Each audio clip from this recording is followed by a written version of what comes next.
veces en ciertos contextos, la ciencia se convierte en una profesión de alto riesgo. Existen cientos de casos de investigadores muertos en circunstancias extrañas o directamente desaparecidos sin dejar rastro. En la mayor parte de ellos, los implicados estaban a punto de realizar descubrimientos clave que seguramente incomodaban a intereses económicos o militares. Historias como la de Philip Taylor Kramer, famoso por ser bajista del mítico grupo de rock Iron Butterfly, y que posteriormente desarrolló una carrera científica llena de éxitos. Su cadáver apareció en un paraje desolado de California tras una desaparición de varios años. Afirmaba haber descubierto un método viable para viajar más rápido que la luz.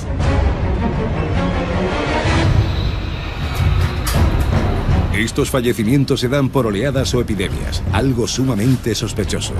Ocurrió a mediados de 2001 con las muertes de una serie de científicos relacionados con la bioingeniería y el armamento biológico.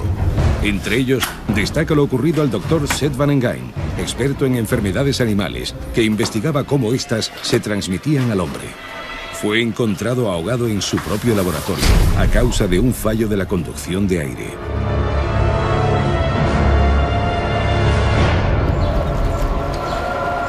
Algunos de estos sucesos resultan especialmente llamativos. Por ejemplo, ¿cuáles son las posibilidades de que ambos miembros de una pareja fallezcan a la vez ahogados en una piscina? Eso fue precisamente lo ocurrido a un matrimonio de científicos del Laboratorio de Anatomía Patológica de la Universidad de Missouri. Se encontraban trabajando en la búsqueda de un posible vínculo entre el uso de pesticidas y diversas enfermedades. Oficialmente, un desafortunado accidente terminó para siempre con esta investigación. Son apenas 3 ejemplos de cientos de casos imposibles de aclarar. Historias de científicos que, sin saberlo, se embarcaron en investigaciones que estaban a punto de costarles la vida. ¿Existe una mano negra que quiere frenar el avance de la ciencia?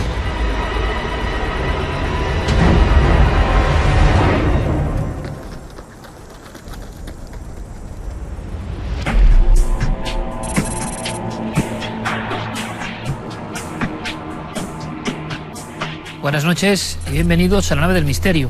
Hace muchos años, a través de la única cadena de televisión, o una de las dos que había realmente, la misma emisora, Fernando Jiménez del Oso hablaba de Alternativa 3, una viejísima, polémica historia, falso documental, y el inicio era un poco algo como esto.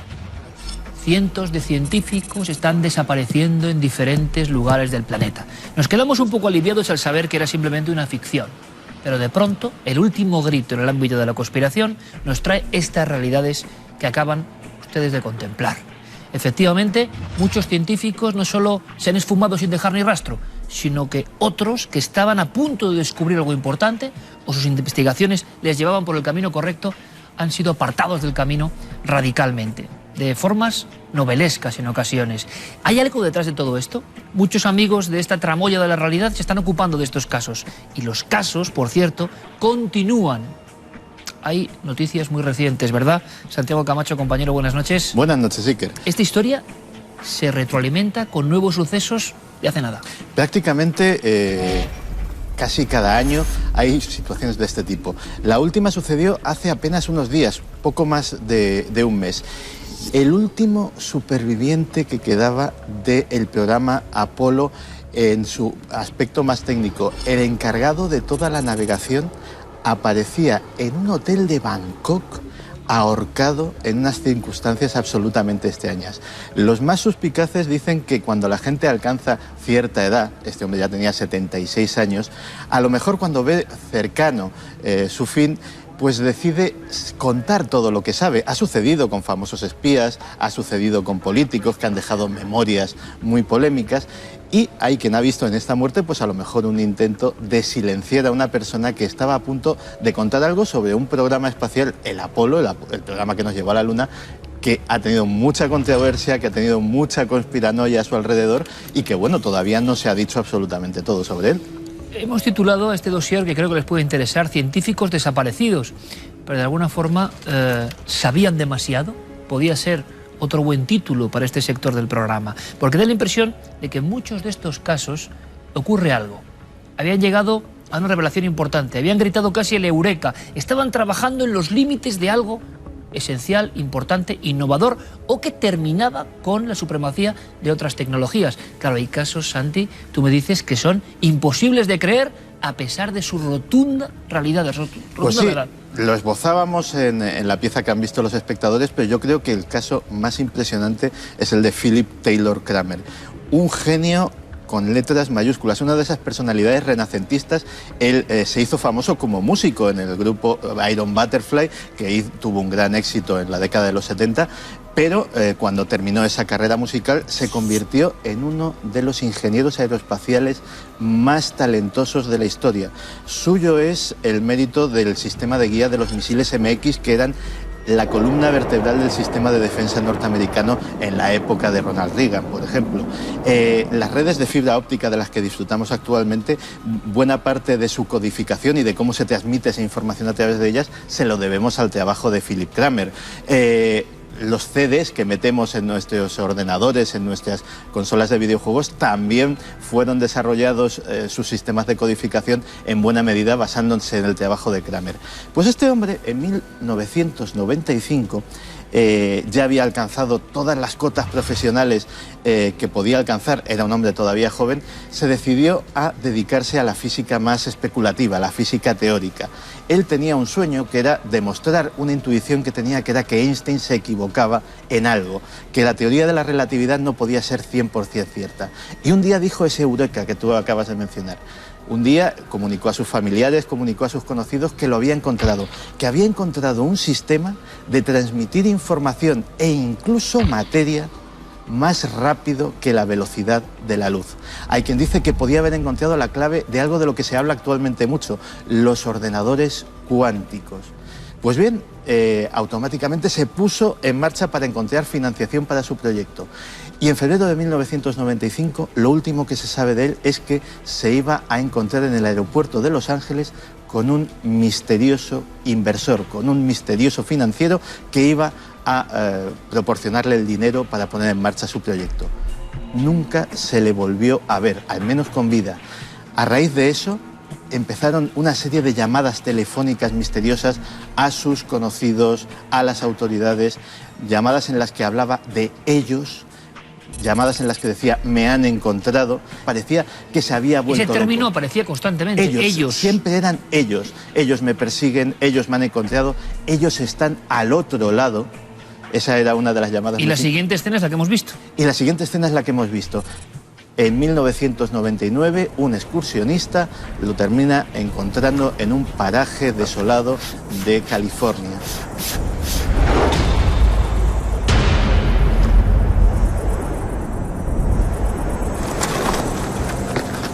Genética, mundo, ámbito de lo nuclear, desarrollos de todo tipo a nivel informático. Existen áreas donde se producen picos de muertes de científicos. Y esto ya nos deja sin palabras. Auténticas oleadas, como si hubiese un contagio de muertes de científicos de élite que estaban a punto de encontrar algo.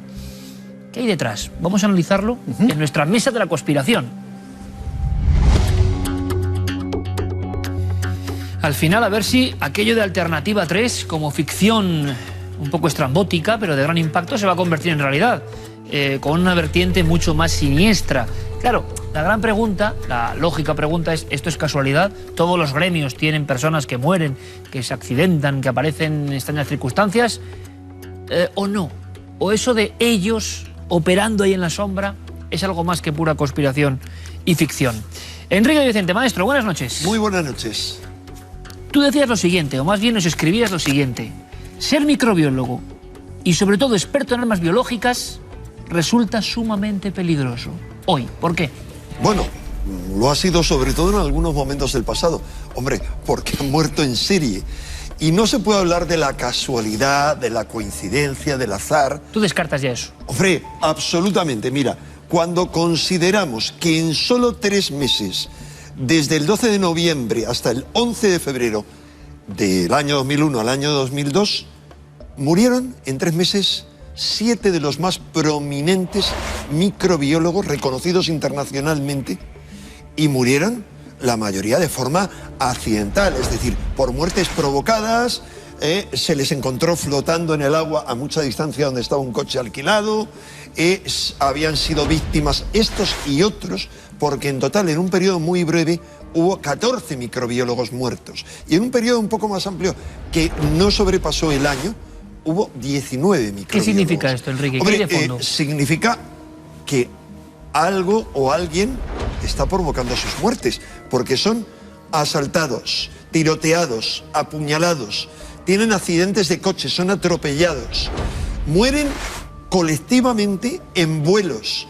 O sea, hay 2 aviones que en el plazo de un mes, estando repletos, es decir, cada uno llevaba a varios de estos científicos, sufren extraños accidentes. ¿Y hay algún patrón que una las investigaciones de estos microbiólogos? ¿Estaban cerca de hallar algo importante? El denominador común es que son expertos en armas biológicas y lo que es más inquietante, que muchos de ellos estaban trabajando en vacunas, por ejemplo, para evitar el contagio de esos virus, y algunos otros estaban trabajando en un sistema de selección genética, digamos, para que ciertos virus utilizados como armas biológicas afectaran solo a determinado tipo de población, determinadas razas, o por el contrario, pudieran hacerse un antídoto para que alguna gente quedara a salvo. O sea, que estaban al límite de hallazgos importantísimos. Y de consecuencias apocalípticas si eso se lleva adelante. Vamos a andar en eso, Enrique.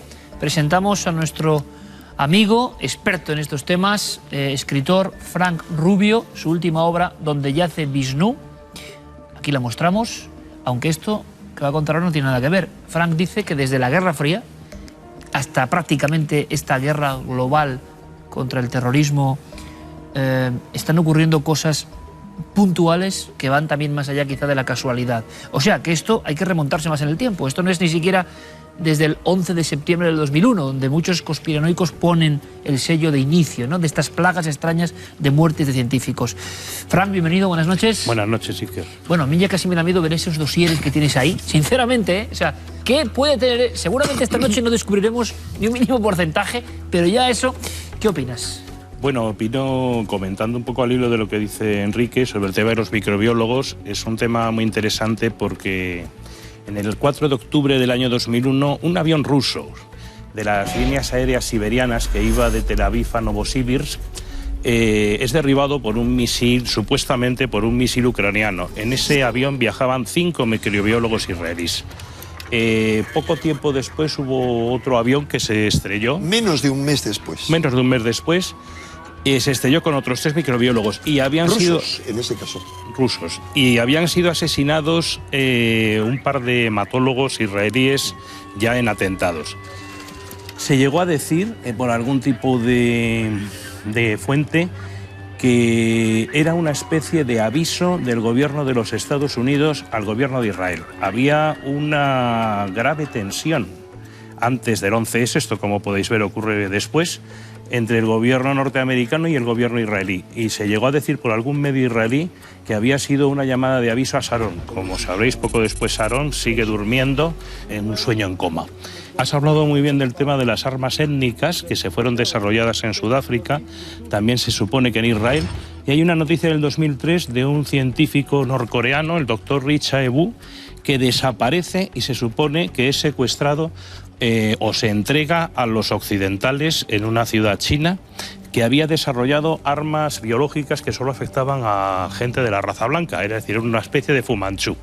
Un elemento más antes de intentar saber quiénes son ellos, si es que hay ellos, ese ellos que decía uno de los protagonistas de estas muertes de científicos. Santi, las oleadas, me interesa, para dejarlo claro, hay diferentes puntos en el calendario reciente donde personas de una misma rama de la ciencia, ya especificando, van cayendo.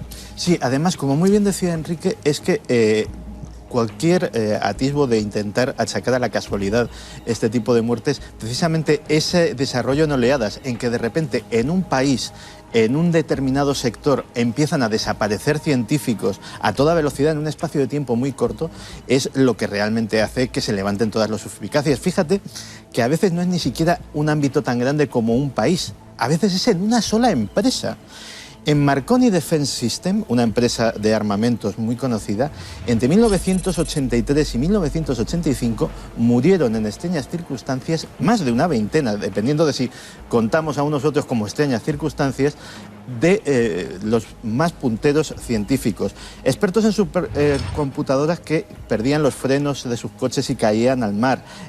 Diseñadores de software que se suicidaban de repente con una escopeta sin haber dado ningún síntoma de depresión, de tener ningún problema personal, etcétera.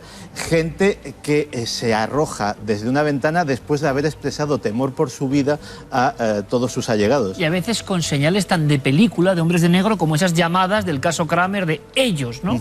Constantemente. ¿Quiénes son ellos? Ellos son, evidentemente, la ciencia después de la Segunda Guerra Mundial, colabora activamente con la técnica y con los sistemas armamentísticos y militares. Entonces es un activo militar. Dado que la guerra es la política, la continuación de la política por otros medios, evidentemente durante la Guerra Fría y en el marco del conflicto de Oriente Medio y en el marco de la guerra contra el terror y en el marco de otros conflictos regionales se producen las mismas necesidades por parte de las naciones y de los grupos de neutralizar, eliminar a los factores básicos del desarrollo del adversario. En Irak, por ejemplo, desde el año 2003 han muerto centenares de científicos e ingenieros vinculados normalmente a temas nucleares, aunque hay también biólogos. Centenares. Centenares. Se llega a decir por Al Jazeera 500 personas entre el 2003 y el 2006. En otras noticias del 2004 eran 300 personas. Y entonces esto está realizado teóricamente, según fuentes procedentes del mundo árabe, está realizado por el Mossad con la autorización y la participación del ejército norteamericano, que es el que ocupa Irak desde el año 2003. Entonces habría, Enrique, Frank, hombres de negro, ellos, imagino que también de diferentes nacionalidades. Habría escuadras encargadas de hacer esto, no solo en un país, me imagino. Evidentemente, yo no creo que exista una sola organización que esté persiguiendo. Creo que la mayor parte de estos casos, la mayor parte, no quiero decir que no haya algún caso concreto. Por ejemplo, el caso de estos científicos como Eugen Malove o Jakob Greenberg, que están trabajando en temas relacionados con la conciencia, como Wilhelm Reich trabajaba en la energía orgónica. Eso es muy interesante, ¿eh? Cuidado, el caso de Greenberg. Ahí has mencionado uno, hay uno que yo lo he conocido mucho personalmente. Sí, ahora comentamos, acaba, Frank. Estabas hablando porque has mencionado científicos, que esto sí que nos interesa enormemente, que estaban ya metiéndose en un terreno muy espinoso que tiene que ver casi con nuestros temas, ¿no? Tiene que ver con cuestiones relacionadas como configuramos la realidad, con temas relacionados con la física cuántica, pero al mismo tiempo la conciencia e incluso la energía vital. Por ejemplo, Wilhelm Reich acabó en la cárcel, murió en la cárcel, se destruyeron toda su documentación, sus libros, sus famosas cámaras orgónicas con las que hablaba que podía curar el cáncer, que había descubierto una energía que era la energía vital, la energía cósmica, que eso lo iba a revolucionar todo, que la energía nuclear era penosa para eso, que destruía el medio ambiente, que podía incluso provocar la lluvia. Una cosa, Enrique, que a mí esto me interesa mucho, hace mucho tiempo además. Yo no conocí los estudios de Greenberg, otro científico y persona maravillosa, a la que yo he tratado mucho. Es un hombre, mira, al que yo admiraba desde que yo era muy joven, buscaba sus libros sobre neurofisiología publicados en México, que eran muy difíciles de leer, y cuando le conocí vi la persona tan sencilla, Enrique, y tan profunda. Pero muchos espectadores se preguntarán, ¿quién es este científico del que habla si Enrique le conoció? Pues Jacobo Greenberg, que yo sepa, a día de hoy, desaparecido, ¿no? ¿Cómo desaparece? De forma misteriosa, no se sabe mucho, pero ahí hubo todo tipo de rumores que hablaban incluso de un problema personal, de que alguien muy allegado a él, no voy a dar detalles porque sería materia judicial, alguien de su familia lo hizo desaparecer, y hay quien dicen que, bueno, que corrió una muerte extraña, no ellos, como también, digamos, en esa época sufrieron muertes muchos discípulos de Castaneda, pero por la propia trama en la que se habían metido. Es decir, yo en el caso de Jacobo Grinberg excluyo sinceramente, no creo bajo ningún concepto que hubiera alguien dispuesto a hacerle desaparecer. No lo creo, al igual que estoy firmemente convencido que en otros casos es obvio y es evidente.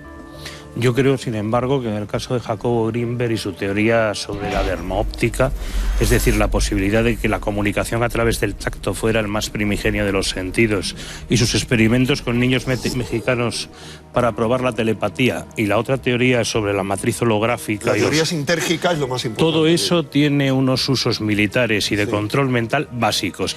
Yo creo que este hombre sí pudo ser secuestrado y estar siendo utilizado por algún tipo de proyecto. Aquí sí que puede haber, pero es una conjetura literaria, Enrique. No, y una conjetura admisible porque era un genio. Exacto. La idea, empezábamos por algo con la alternativa 3, de ficción, de que ciertos poderes se aprovechan de auténticos genios, los secuestran o los quitan de circulación para que trabajen para sus intereses. Con casos como estos no parece tanta ficción, ¿no? No, o sea, es que es de pura lógica. Vamos a ver, no es algo tan inimaginable, es algo perfectamente concebible. De tantas muertes que hemos conocido, en muchas de ellas parece que lo que se intentaba evitar era o que prosiguieran adelante con sus investigaciones, que curiosamente iban dirigidas a conseguir vacunas. Eso es tremendo. Es decir, antídotos. En otras ocasiones, porque sabían demasiado. Ha mencionado con mucha certeza Santiago Camacho que hay ciertas empresas que varios están relacionados con ellas. Claro, aquí la pregunta, la cuestión es que quien no ha sido prudente, quien ha hecho público quizá destiempo su descubrimiento, es quien ha corrido con las consecuencias de estos paseos o desapariciones, ¿no? Sí, además empieza a darse un fenómeno nuevo, porque hasta ahora hemos estado hablando de desapariciones o de muertes que, tirando un poquito del hilo, al final pueden llegar a servicios de inteligencia, agencias de espionaje, a gobiernos. Pero en este siglo XXI estamos viendo el fenómeno de cómo los estados cada vez van perdiendo poder y lo van ganando las corporaciones. Y empieza a haber casos de científicos muertos en extrañas circunstancias. ¿Por qué? Por molestar a corporaciones. Por poner un caso, un médico rural de Indiana, Tom Anderson, que empezó a investigar sobre una pequeña epidemia que se había desarrollado en su comunidad de la conocida como bacteria devoradora de carne, que es una enfermedad que está en progresión, que da 18.000 muertos al año en Estados Unidos, que no es poca cosa. Has dicho bacteria devoradora de carne en Estados Unidos. Y es realmente un problema médico importante, y es además muy desagradable sus efectos. Empieza como un sarpullido, pero luego evidentemente el nombre dice todo de cómo progresa la enfermedad. Y este hombre llegó a la conclusión de que la industria cárnica estadounidense podía tener mucho que ver con la difusión de esta bacteria devoradora de carne, valga la ironía. Y incluso convocó una rueda de prensa, convocó a varios medios importantes para dar a conocer el fruto de sus investigaciones. El día anterior a la rueda de prensa tuvo un desafortunado ataque cardíaco que le impidió dar a los periodistas esas revelaciones y es fruto de esas investigaciones de las que luego nunca se volvió a saber nada. Y en ese, como en otros casos, los que le conocían de cerca e incluso sus médicos han certificado otros casos de ataques cardíacos, que el corazón de esas personas, de esos científicos, marchaba bien, hasta que hicieron algo indebido. Me estoy acordando ahora mismo, y se va a hacer una película, esto es un nexo con la actualidad. Hemos hablado en ocasiones de otro científico, profesor de Harvard, John Mack, que se mete en la historia de los encuentros con visitantes de dormitorio, con figuras extrañas, con eso que nos cuentan ustedes en Gabinete de Expertos, o que hemos contado ahí arriba, o que hemos recreado en los casos límite. Casi las últimas compuertas de la ufología, es decir, puro misterio. Un profesor de Harvard se mete en eso, investiga, saca libros, dice, ojo, todo esto que ustedes decían que era ficción, resulta que yo creo que es verdad. Y yendo a dar una conferencia, en un paso de cebra, un conductor borracho lo quita de en medio y se acabó el doctor John Mack. Ahora van a hacer una película de cine, porque la historia es de cine, sobre él. Pero todo esto, toda esta amalgama, ¿podrá encajar de alguna forma? Por cierto, ¿qué consejo podríamos dar a nuestros amigos científicos, y más los que están en vanguardia, ¿no? Si escuchan este programa, a uno le van a dejar, no sé, el cuerpo un poco frío, ¿no? Pero cómo ser prudente y no acabar ante los silenciadores. Muy breve, por favor. ¿Tenéis algún consejo? No emigrando y viviendo en este país donde, a fin de cuentas, como hay tan pocos medios para la investigación científica, no se corre peligro. Frank, un consejo. Que se dediquen a la literatura o al arte. ¿Santi? Pues no investigando en nada que o pueda perjudicar a los intereses de un gran poder o que pueda incluso beneficiarlos. Fíjate, Pues lo tienes muy difícil. Claro, te quería rematar una cosa. Hablabas antes de los hombres de negro. ¿Te acuerdas que en la película tenían un aparatito que te borraba la memoria? Sí. Pues bien, te cito el caso de 2003 de Sergei Voidinich.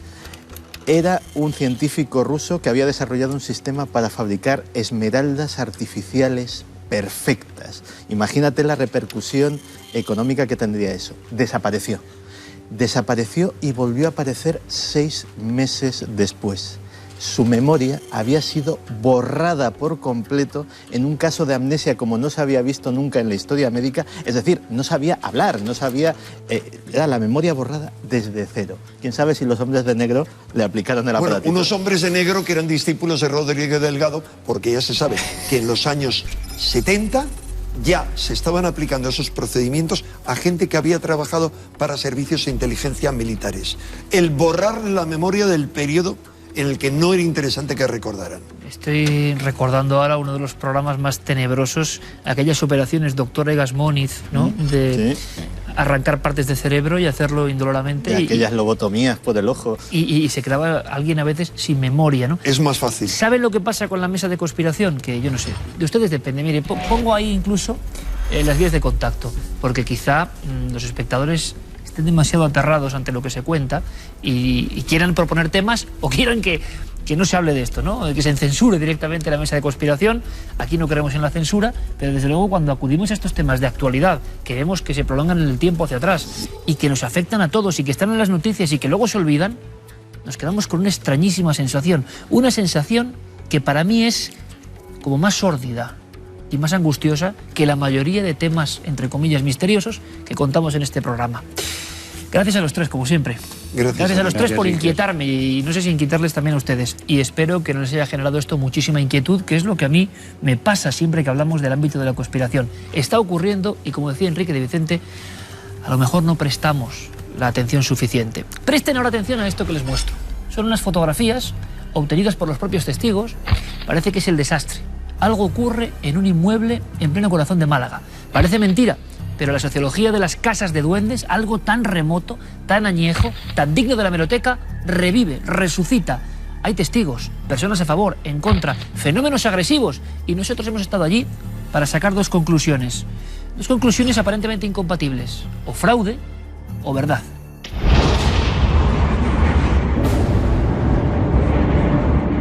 Nos enteramos de una intervención policial que se produce en ese domicilio porque hay una serie de llamadas de vecinos que aseguran que están pasando un episodio extraño en la zona del rellano de la entrada al bloque. Hay vecinos que tienen un cierto temor, que pasan rápido por la zona de ascensores o que no quieren subir solos al ascensor. Si estabas a lo mejor ahí en el descansillo, ¡plah! Unos sollos de cristales rotos. Una chica también que trabaja allí cuidando a personas mayores que estaba aterrorizada, dice que salía santiguándose, o sea, esta es la situación que hay allí.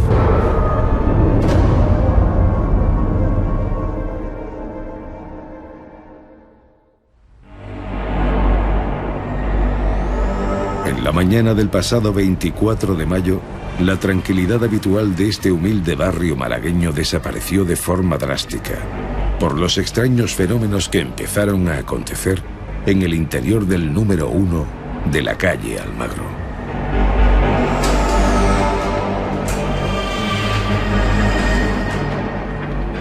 Caían bombillas, los casquillos por otro lado, pero no solamente caían bombillas. Es que en el transcurso de unas 4 horas y media, de 9 a 1:30 o 2, pues empezó de todo tipo de cosas.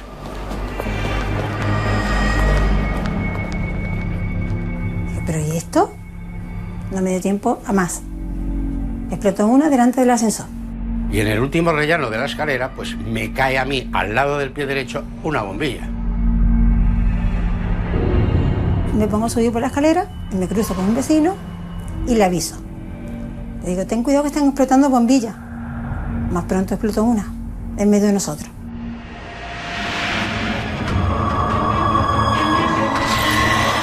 Con el paso de los minutos, el fenómeno pareció adquirir mayor virulencia, lanzando objetos cada vez más aparatosos.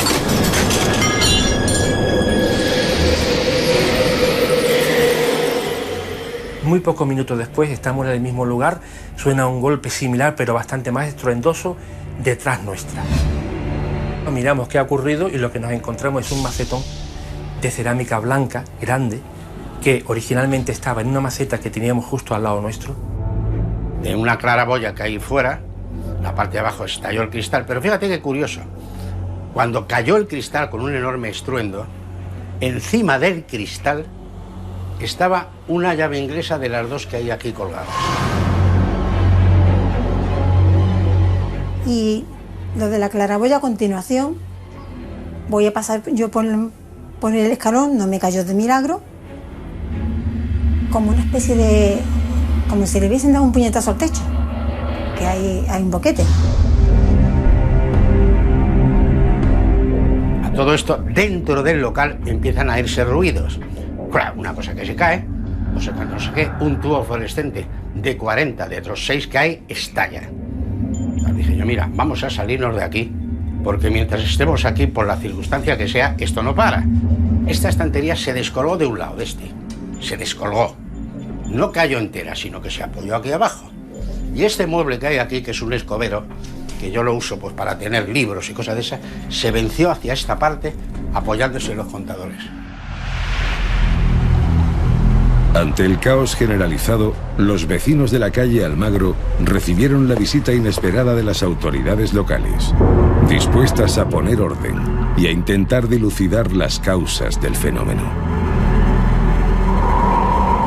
La policía va con bastante poco crédito, le da poco crédito al aviso, y sin embargo, mientras se está produciendo esa inspección del edificio, un poco para calmar a los vecinos, acompañados de los bomberos, ocurre algo más. A uno de los bomberos le cae un candado en el pie, parece también que en presencia de los policías se rompen 2 bombillas más.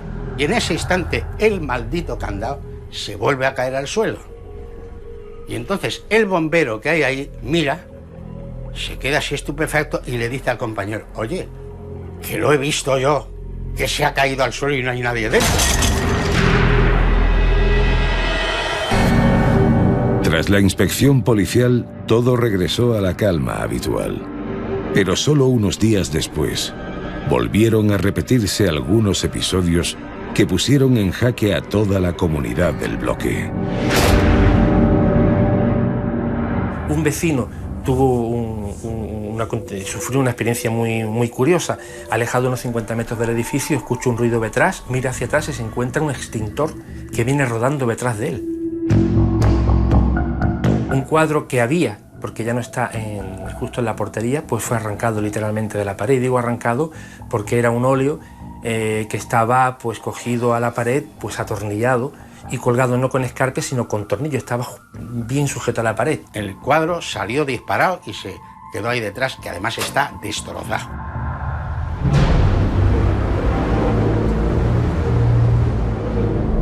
Durante nuestro recorrido por el inmueble, somos testigos de cómo algunos vecinos viven aún con incertidumbre los episodios acontecidos días atrás ante su atónita mirada. Algunos, incluso, nos salen al paso para relatarnos con asombro nuevos detalles. ¡Bum! Se habían caído las bombillas como esta había en el suelo, menos 14, en todos los suelos. Una vecina de arriba del octavo estaba hablando con otra vecina de lo mismo, estaban hablando las dos y la bombilla de arriba no le cayó en la cabeza, ¡pum! Al suelo. Vamos, yo nunca he creído en estas cosas, obviamente, lo digo así, pero ahora tengo que creer, ¿no? Y aquí hay uno que ha llegado a decir delante mía, yo en mi casa tengo una mujer. Yo me quedo así. Dice, pero como no me molesta, Si se da la circunstancia de que hay algunos vecinos que dicen que ve cosas raras o cosas extrañas, como me han llegado a mí a decir, pues ya algo tiene que ser.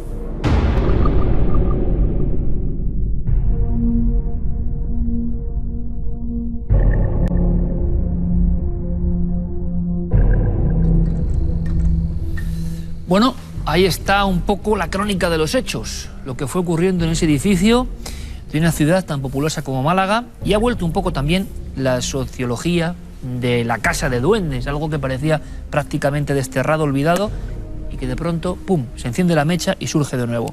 Quizá hay un elemento, bueno, hay varios, diferenciador, y es que un investigador con muchos años a su espalda, interesado en estas temáticas, vive en primera persona una serie de fenómenos, de acontecimientos. Yo conozco hace mucho a Miguel Ángel del Puerto y él tuvo la oportunidad, yo no sé si buena o mala, de pasar un rato, creo que inquietante, me imagino, cuando dentro de ese edificio ocurrieron ciertas cosas. Lo primero, lo fundamental, antes de presentar esta mesa, es que nos cuente, que nos detalle más, porque ustedes seguro que quieren saberlo.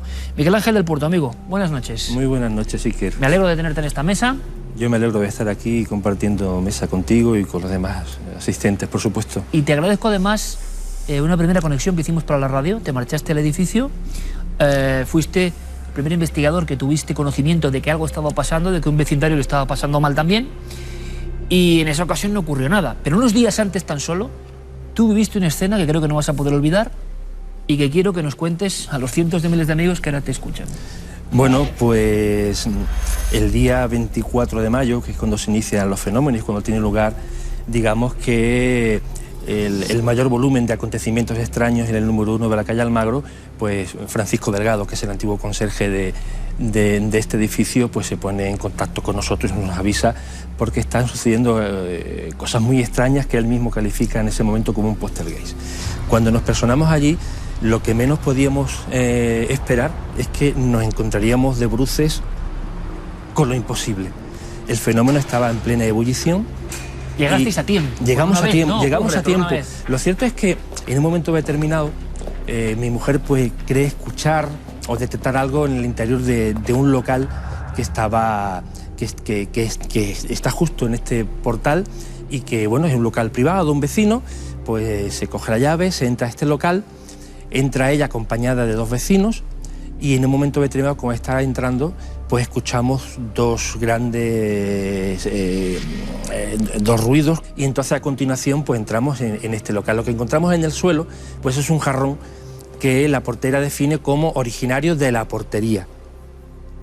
Entonces pues este jarrón se coloca sobre un pequeño mueble de cocina, nos retiramos del lugar donde hemos colocado el jarrón, nos giramos hacia la puerta y en ese momento aquel jarrón que hemos dejado a 4 metros pues viene prácticamente por frente nuestra a una altura aproximada de unos 3 metros, viene girando a gran velocidad, realizando una trayectoria con relación a la superficie del suelo, digamos aproximadamente unos 20 grados, impacta fuertemente contra la pared y cae a nuestros pies y estalla en 1000 pedazos. Pero tú llegas a ver la escena de ese jarrón que lo habéis dejado en cierto lugar, que no se puede mover de ahí. ¿No hay posibilidad de otra entrada a ese lugar? No, ese lugar estaba cerrado y bueno, el jarrón lo tenemos. Yo en ese momento evidentemente no estoy viendo el jarrón porque yo ya lo he dejado allí y me estoy olvidando del jarrón, pero además es que para que ese jarrón venga por ahí hay que tener en cuenta que hay un pilar como una columna y la pared, y aparece entre el pilar y la pared. Y además la trayectoria que trae obliga a que para que impacte de esa manera, digamos, tangencialmente sobre la pared, ha tenido que hacer una trayectoria más o menos en diagonal. Pero además, como trae una angulación de unos 20 grados aproximadamente, si un objeto es tirado, lanzado, lógicamente debe hacer una parábola. No debe hacer una trayectoria de caída, digamos, entre comillas, tan rectilínea. Es muy complicado. Es una situación un tanto particular porque tú vas con tu libreta a tomar notas, a hablar con la gente, no esperas en cualquier caso encontrarte con un fenómeno en plena ebullición y lo que te encuentras siendo es protagonista del mismo. Para mí, lo que acontece dentro de esa habitación no tiene una explicación al uso. ¿Y viviste más fenómenos que luego nos comentarás. Es la experiencia del investigador, que en este caso sí que llega a tiempo, que es lo que casi nunca suele suceder. ¿A tiempo de qué? Porque ustedes han visto una serie de fenómenos que tienen una especie de raíz común, ¿no? No hablamos de aparecidos, aunque cuentan que también hay ese tipo de cosas que luego indagaremos en ellas. Hablamos sobre todo de un fenómeno que parece violento, sea de origen paranormal o no. Así que esto parece que también es el colofón o el momento estelar y ante unos testigos cualificados como investigadores del misterio. Bien, sigamos un poco más allá.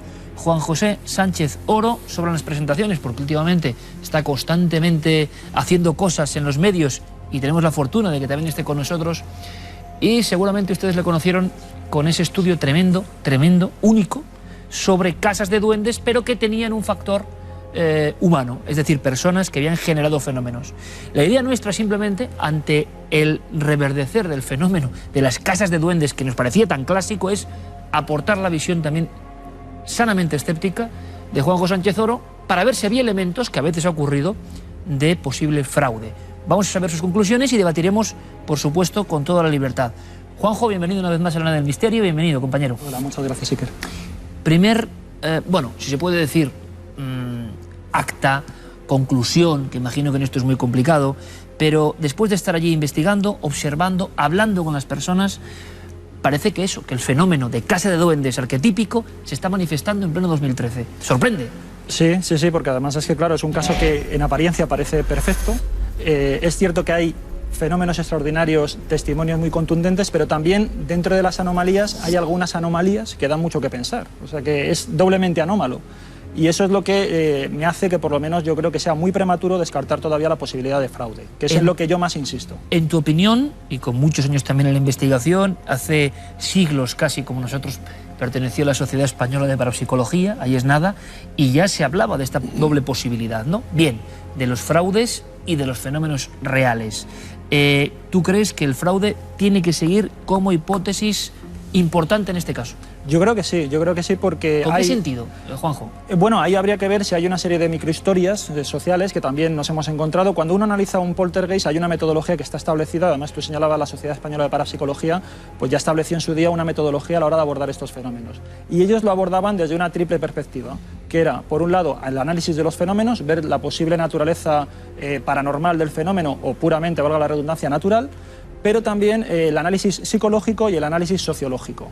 Y a partir de esos elementos pueden surgir una serie de historias que en este caso, por lo que nos hemos podido enterar a través de hablar con determinados vecinos, hay ahí algunas posibles, intereses, en algunos casos, de fastidiar a determinadas personas que puedan estar involucradas en los fenómenos. Interesante también, y yo creo que es una doble perspectiva que siempre va a ser enriquecedora para el espectador, que va a sacar siempre su propia conclusión. Hay un elemento más. Presento a nuestro compañero Javier Pérez Campos, que además, menuda alegría, Los ecos de la tragedia, Editorial Planeta, ya está aquí en nuestras manos y no dejamos de sorprendernos con nuestro compañero. Esto desde luego es toda una noticia y estamos de enhorabuena. Javi, mucha suerte. Muchas gracias, Iker. Buenas noches. Muy buenas noches. Estas son muchas investigaciones, sobre todo una que te ha marcado profundamente. Sí, y muy profunda y desde luego muchas horas de investigación también y apasionante, desde luego una aventura. Y espero, aquí muchos espectadores de Cuarto Milenio van a reconocer códigos, personajes, historias. Te deseo toda la suerte del mundo. Los ecos de la tragedia en Planeta, casi nada, con el sello mítico. Estás junto a Juanjo y junto a Miguel Ángel del Puerto, días después del estallido, nunca mejor dicho, de los acontecimientos. Hay elementos que me parecen interesantes, que son una serie de historias que también surgen después. Los vecinos empiezan a recapacitar, hay una especie de miedo, de angustia, de algo que está pasando que no conocíamos. Hemos visto testimonios en la pieza realmente fuertes, ¿no? De personas que ven su entorno ya de una forma diferente. Y esto es interesante, una serie de visiones raras, de sensaciones raras, de personajes raros que te comentan que aparecen poco antes de que todo esto se incremente con actos tan violentos, ¿no? Sí, ocurre que cuando nosotros llegamos allí, en ese momento en el que estamos grabando la fachada y tomando varios planos del edificio, cuando estamos fuera, en el portal, empiezan a bajar algunos vecinos, algunos que empiezan a entrar, y se forma ahí una especie de corro, ¿no?, de gente, de testigos que presenciaron los fenómenos y que nos empiezan a contar cómo fueron esos momentos en los que ocurrió todo, ¿no? Y no solo se quedan ahí en esas cosas, sino que nos empiezan a contar otras historias que ocurrieron antes. Rebobinan, ¿no? Un poco en la memoria.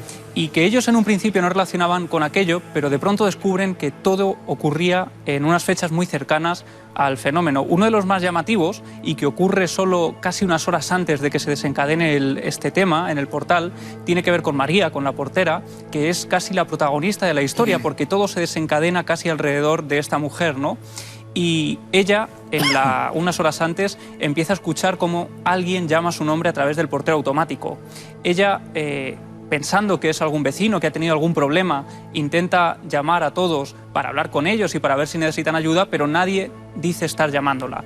Lo que ocurre es que de pronto bajan algunos vecinos y le dicen a María que alguien está llamando su nombre también por la escalera, y ella llega a escuchar su nombre a través de ese resquicio de esa escalera que nosotros recorrimos durante la noche que pasamos allí.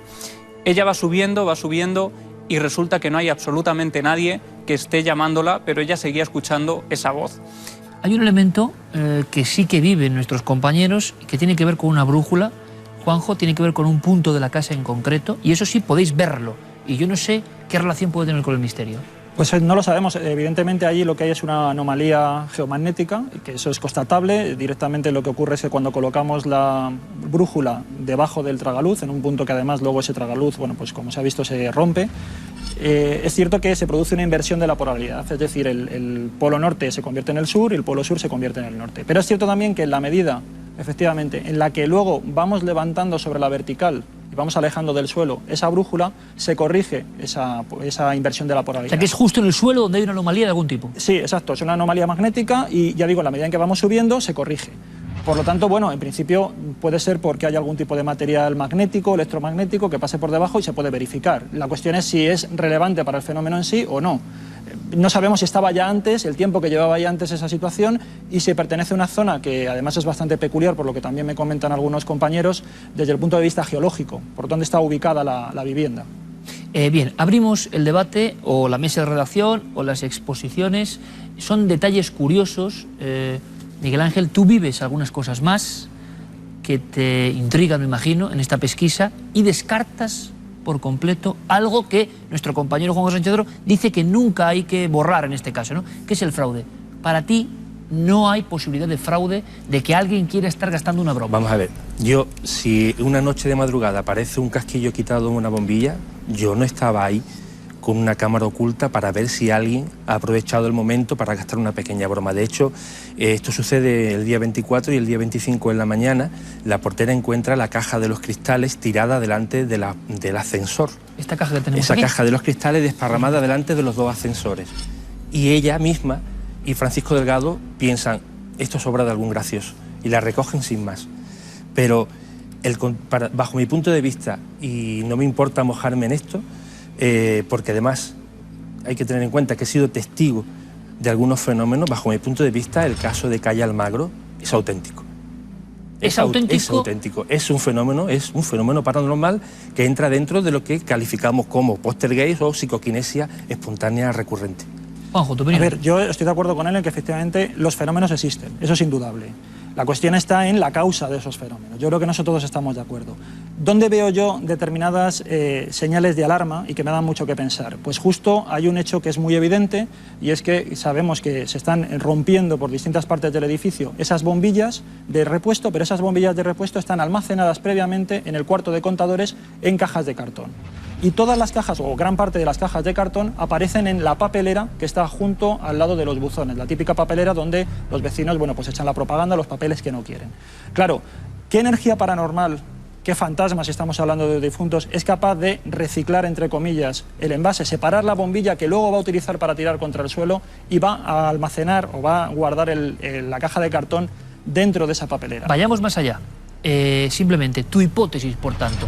Siempre hipótesis, ¿eh? Aquí no tenemos ninguna verdad y desde luego Miguel Ángel ha visto lo que ha visto, desde luego Juanjo ha observado lo que ha observado y ustedes deben sacar su conclusión. Pero entonces sería, en la hipótesis del fraude, si es cierta, una serie de personas o persona que está haciendo algo con alguna motivación. Asustar porque sí. Claro, la cuestión está en lo que te comentaba antes. Hay una serie de historias que nos han llegado, hay diferentes posibilidades. Por ejemplo, yo estuve preguntando por la cuestión inmobiliaria, que además era como lo que lo había estado estudiando en el principios de siglo, me interesé por ello. Es cierto que, por ejemplo, a los vecinos les preocupa mucho que bajen los precios de los pisos, y al parecer son pisos muy atractivos, están en una zona excelente de Málaga, y de hecho algunos me mostraron esa preocupación.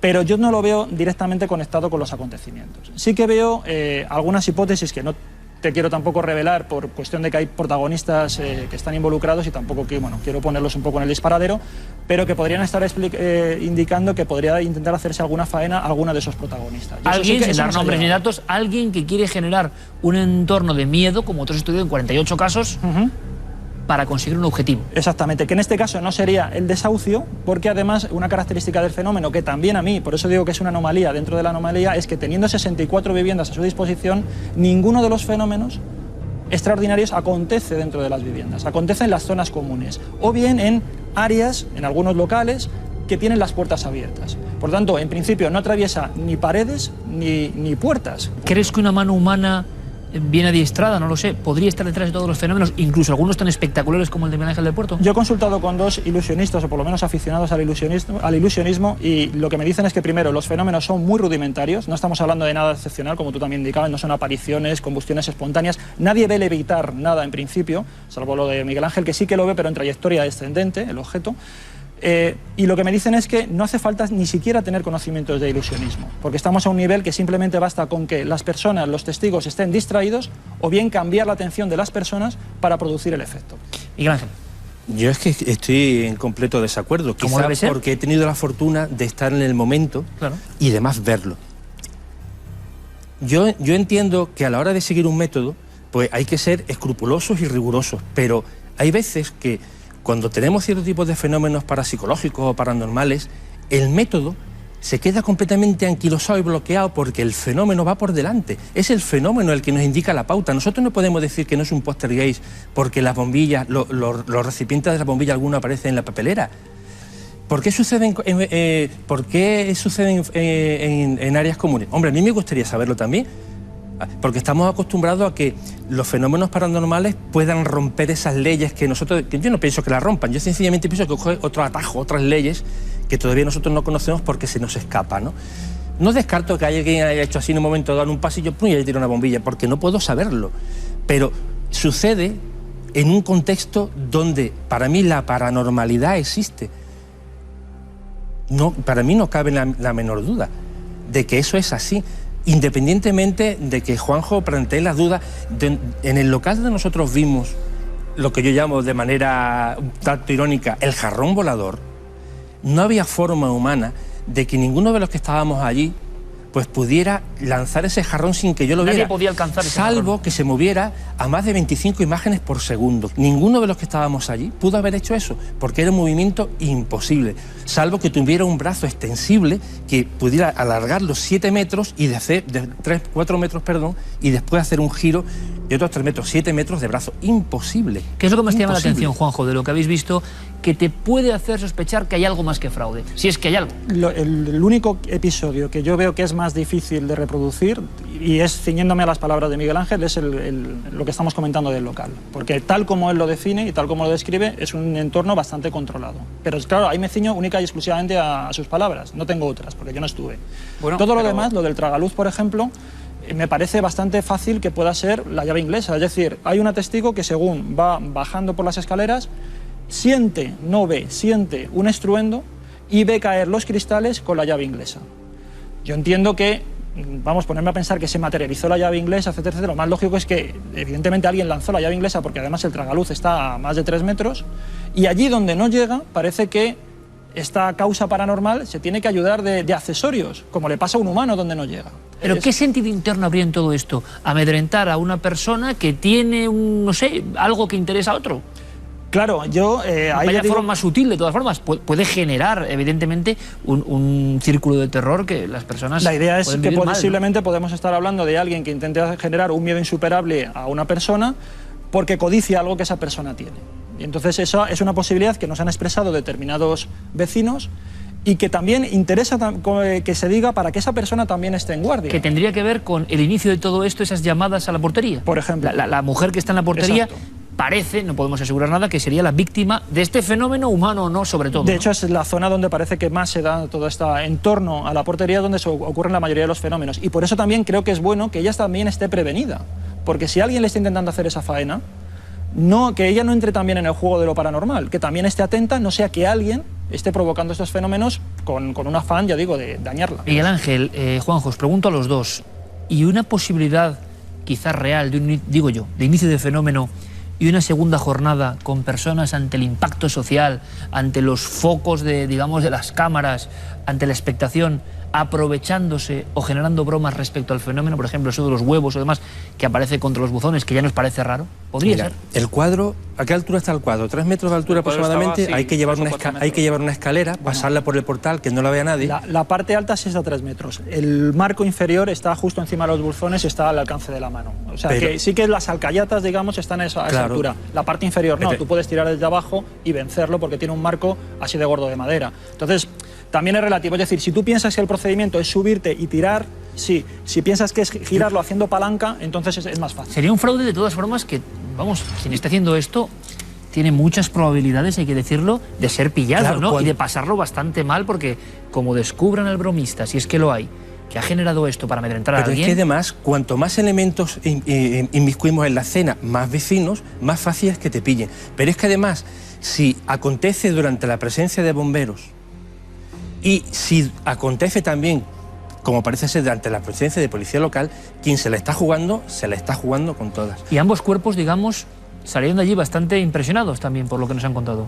Sí, ambos cuerpos salen bastante impresionados. Pero también hay que relativizar un poco la presencia de las fuerzas y cuerpos de seguridad. Ellos van allí, primero porque creen que hay una situación de gamberrismo o desorden. Sí, claro, no creen que haya un poltergeist, ¿no? La policía siempre en ese aspecto... Y luego vuelven, hacen una segunda visita, y además autoridades de más nivel, porque piensan que seguramente puede haber algún tipo de corrimiento de tierras, porque está al lado de un edificio, puede haber un problema de cimientos que haya provocado... ¿Quieren creer eso, Juanjo? Qué interesante. Por lo menos es también lo que comentan algunos vecinos, en el sentido de que piensan que si ha habido rotura de desplazamiento de objetos y rotura, piensan que puede haber habido una vibración que haya provocado. Sí, que vaya el concejal de urbanismo, pero no es normal tampoco, ¿no? Me atrevería a decir incluso que se quedan más tranquilos cuando les dicen que los vecinos que sospechan que pueda ser un poltergeist, porque entonces ya el peligro de derrumbe queda a un lado. Ha ido decreciendo, Miguel Ángel, esto ocurre hace apenas un mes, hay 2 instantes de muchos, sobre todo uno, tú lo puedes vivir, y no dudamos de lo que tú vives evidentemente, cuál será la causa, eso ya es difícil de discernir, pero luego es curioso, esa intensidad, ese arrancamiento de cuadros, esas bombillas, cuando se empieza a hacer público, da la impresión, no sé si tienes más datos, de que se mitiga, ¿no? Bueno, es que realmente no sabemos cuál es el funcionamiento de este tipo de fenómenos. Como yo parto de la base de la realidad del fenómeno, pues tengo que decir que no sabemos a qué tipo de pautas obedece. Pero sabemos que no ha habido más destrozos. Sabemos que no ha habido... Bueno, el fenómeno del 24, el 25, los cristales que aparecen entre los ascensores, el extintor... Es verdad. De la calle, el día 27 de mayo, lunes. El 28 de mayo es cuando se produce... la arrancada del cuadro, el televisor y los huevos, que es cuando aparecen las fuerzas, que además, curiosamente, me pilla a mí también ahí, por lo tanto, tuve oportunidad de hablar con el concejal de seguridad del Ayuntamiento de Málaga. ¿Ellos qué pensaban? Bueno, yo, lógicamente, pues ante esa visita, pues me dirigí al concejal de seguridad cuando él se identificó y le pregunté que por qué tenía interés el concejal de seguridad, porque además, cuando un edificio, pues tiene algún tipo de daño que pudiera ser, yo estoy seguro que el concejal de seguridad no se persona, ¿no? Ni el jefe de la policía de la zona. Eso, Entonces él me dice que está allí porque quiere verificar si no hubiera ningún tipo de daño estructural que pudiera justificar los fenómenos. Pero después, cuando está allí en el portal, no hay ningún tipo de inspección. Lo que se hace es hablar con los vecinos y hablar con los testigos, ¿no? Bueno, pues vamos a hacer una cosa, porque aquí hemos dejado muy clarito, digamos, las hipótesis de nuestros 2 amigos. Javi ha sido un poco testigo del fenómeno sociológico, que a veces incluso es tan interesante o más que los fenómenos. Pero claro, que un investigador de estos temas asegure, porque lo ha vivido, que ha pasado eso, yo creo que es sumamente interesante para todos los que siguen estos temas. Estaremos muy atentos, Estaremos, por supuesto, pendientes de la investigación de Juanjo Sánchez Oro y de lo que pueda obtener Miguel Ángel del Puerto, que ha tenido la suerte de que muy cerca de su lugar de vivienda, de su hogar, esté ocurriendo esto. Ojalá el fenómeno no decrezca, ojalá no sea un simple fraude y podamos sacar conclusiones, experimentar, saber qué ocurre, y ahí estaremos, yo creo que con posiciones a veces que pueden parecer divergentes, pero creo que con armonía y contando con absoluta libertad todos los elementos. Así que el caso de la calle Almagro 1, que ya va a pasar sin duda a las hemerotecas de estos temas con polémica, evidentemente, puede que tenga nuevos episodios, y aquí lo contaremos. Nuestra obligación está en el lugar de los hechos, hablar con los testigos, tener una visión sanamente escéptica y contar con los investigadores que han tenido la fortuna de vivir esto en primera persona. Ojalá en futuras ediciones de La Nave del Misterio podamos salir de dudas definitivamente. Sería, de verdad, un deseo cumplido. Gracias a los tres.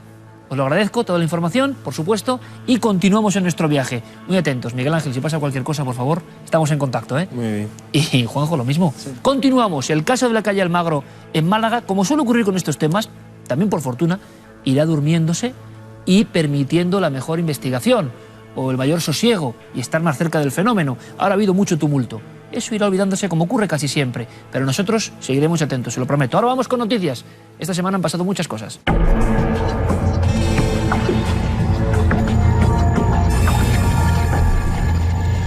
Esta semana comenzamos en el planeta rojo, porque los científicos están tratando de averiguar qué misterioso objeto ha dejado unas huellas sobre la superficie de Marte. Las imágenes fueron captadas por la nave espacial Mars Reconnaissance Orbiter de la NASA, cerca de la zona Nilphosae de Marte. Ni la agencia espacial ni los responsables de la nave han querido hacer ningún comentario sobre las fotografías. Por todo ello, las teorías más descabelladas han empezado a surgir. Se ha comentado que puede ser una criatura marciana de más de 4 metros de altura. Otros aseguran que el origen de la línea son los torbellinos de Marte, o que haya una ladera en esta parte del planeta por donde cayeron unas piedras grandes que al tocar la superficie formaron estos rieles. Después de las fotografías que mostraban un supuesto lagarto en Marte, ahora surgen estos extraños rieles. Lo cierto es que el planeta rojo está dando muchísimo que hablar. Y viajamos hasta Camboya, donde un grupo de arqueólogos ha descubierto una ciudad de hace 1200 años gracias a una sofisticada técnica que utiliza un láser acoplado a un helicóptero para penetrar en la densa selva. Jean-Baptiste Chevans, director de la Fundación de Arqueología y Desarrollo de Londres, y su equipo han hallado la ciudad de Mahendra Parvata. Tiene la característica de que es completamente subterránea, mide más de 35 kilómetros cuadrados y podían vivir en ella hasta casi 2 millones de personas. Los 5 templos que hay se encuentran intactos, ya que los saqueadores no habían dado con el lugar donde se encontraba, porque es un terreno lleno de minas. Además, se ha hallado una cueva con varias tallas de gran importancia histórica que era utilizada por los ermitaños para realizar allí sus oraciones. Y en Lanzarote, las fuerzas de seguridad están investigando la aparición de una serie de animales muertos que todo apunta a que fueron utilizados en rituales de brujería. La policía local de Teguise encontró hace unos días un cabrito y 2 gallinas con la cabeza cortada. Pero desde hace más de un mes se vienen denunciando casi semanalmente el hallazgo de animales mutilados en los cementerios y a las orillas de las playas. Las fuerzas de seguridad están intentando esclarecer quién puede estar detrás de estos rituales, aunque por el momento no se tiene a ningún sospechoso. Y el famoso hombre de hielo no murió a causa de una flecha, sino de un daño cerebral probablemente provocado por un golpe en la cabeza. Un nuevo estudio científico ha analizado las células de las proteínas y la sangre del tejido cerebral de Otzi y encontraron glóbulos coagulados, lo que confirmaría que una fuerte contusión le llevó a la muerte.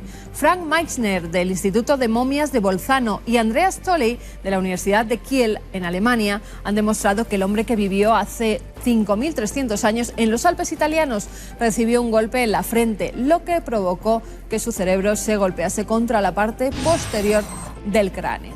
Bueno, una noticia que viene a acabar con las otras teorías. Y ahora nosotros nos vamos con nuestro mundo insólito.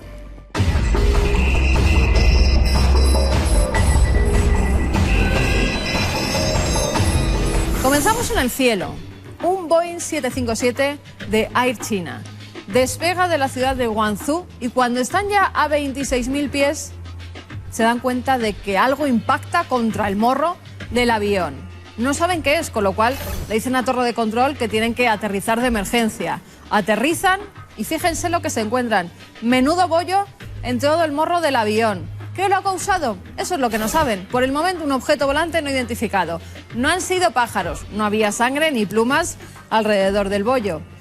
Dicen además que a esa altura, a 26.000 pies, que ya los pájaros, que no puede ser una bandada de pájaros, como apuntaban en un principio. ¿Y entonces qué es? Pues nada, por ahora, el secreto. Vamos a ver si algún día nos dicen que ha provocado estos bollos en el avión. Del cielo nos vamos a la tierra. Oklahoma. Un chico estaba en su casa y vio que por encima de la valla de su jardín se colaba un extraño ser. Ahí lo tienen. Se ha hablado de chupacabras, se ha hablado incluso de diablo de Jersey. Dicen que es una criatura que la naturaleza no ha identificado todavía. Pero quien ha visto las imágenes, algún veterinario ha dicho que es una ardilla sin pelo. Bueno, ustedes opinarán sobre estas curiosas imágenes de este ser que verdaderamente yo tampoco había visto, ¿no? Hemos pasado por el cielo, por la tierra y ahora nos sumergimos en el mar. Además, en el mar Mediterráneo, en nuestro país. En Denia, un barco pesquero ha capturado en sus redes este tiburón, una cañabota de 1000 kilos de peso. Fíjense las dimensiones que tiene. Lo llevaron hasta puerto. Ahí han tomado estas fotografías y ahora la Comunidad Valenciana se va a hacer cargo de él y lo va a estudiar, porque debía estar bastante cerca de la costa. Y ahora que se acercan o que estamos ya de vacaciones, pues hay que tener mucho cuidadito. Estoy seguro de que quieren seguir viendo imágenes insólitas, pocas tan potentes como esta. Vamos a hacer un viaje todos juntos a las profundidades. Se van a asombrar. El abismo, sus criaturas, sus maravillas, nos aguardan aquí mismo. Vamos a crear un pequeño museo. Pero vean, esto ocurría, Carmen, en México, recientemente. A mí me hace mucha gracia. Bueno, yo sería el primero en quizá ir corriendo al otro lado, claro. En dirección a la arena, ¿no?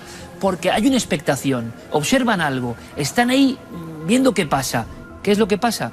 Que casi el mito de la serpiente marina, tan antiguo, se hace verdad cuando surge una criatura de este tipo, ¿no? Sí, es un pez remo que además, luego, miramos la cresta además rojiza que tiene. Impresionante. Es espectacular. Y fíjate, luego lo midieron. Quedó varado en la playa porque al parecer pues estaba enfermo y por eso no podía nadar bien y no podía adentrarse de nuevo a aguas más profundas. Y siempre el mar lo traía hacia la orilla. Los visitantes, los turistas que estaban allí, claro, se arremolinaron ante traer el ejemplar que medía más de 4,5 metros.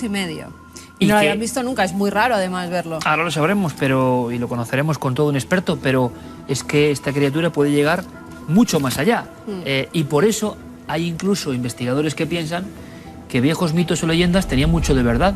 Quizá algunas observaciones de estos peces remo en tiempos más remotos originaron historias de esas anguilas gigantescas o serpientes gigantescas que están en nuestro imaginario colectivo. Pero es que además se une todo esto a que se ha grabado a este ser, a esta especie, en profundidad.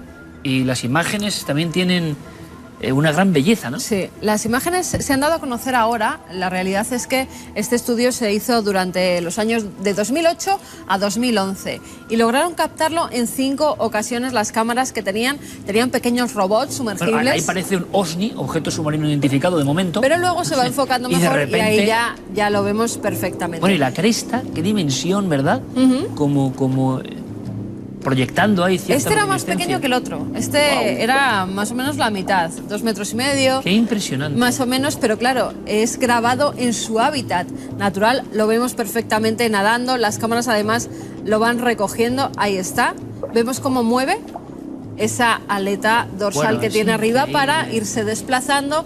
Y están muy orgullosos de estas imágenes porque es muy raro grabar a un animal así en su hábitat. Ya te digo que en 5 ocasiones, en todos esos años, fueron los únicos que lograron captarlos. ¿Tú sabes dónde hay varios ejemplares de este tipo? Yo sí que lo sé. ¿Y ustedes lo saben? Bueno, pues en un rincón de Asturias, parece mentira Asturias, claro, lo vemos tan cercano, lo vemos tan próximo a nosotros, no nos imaginamos. Bueno, esto parece un meteoro de la profundidad, ¿no? Parece casi la estela de un cometa, ¿no?, que está atravesando, ¿no?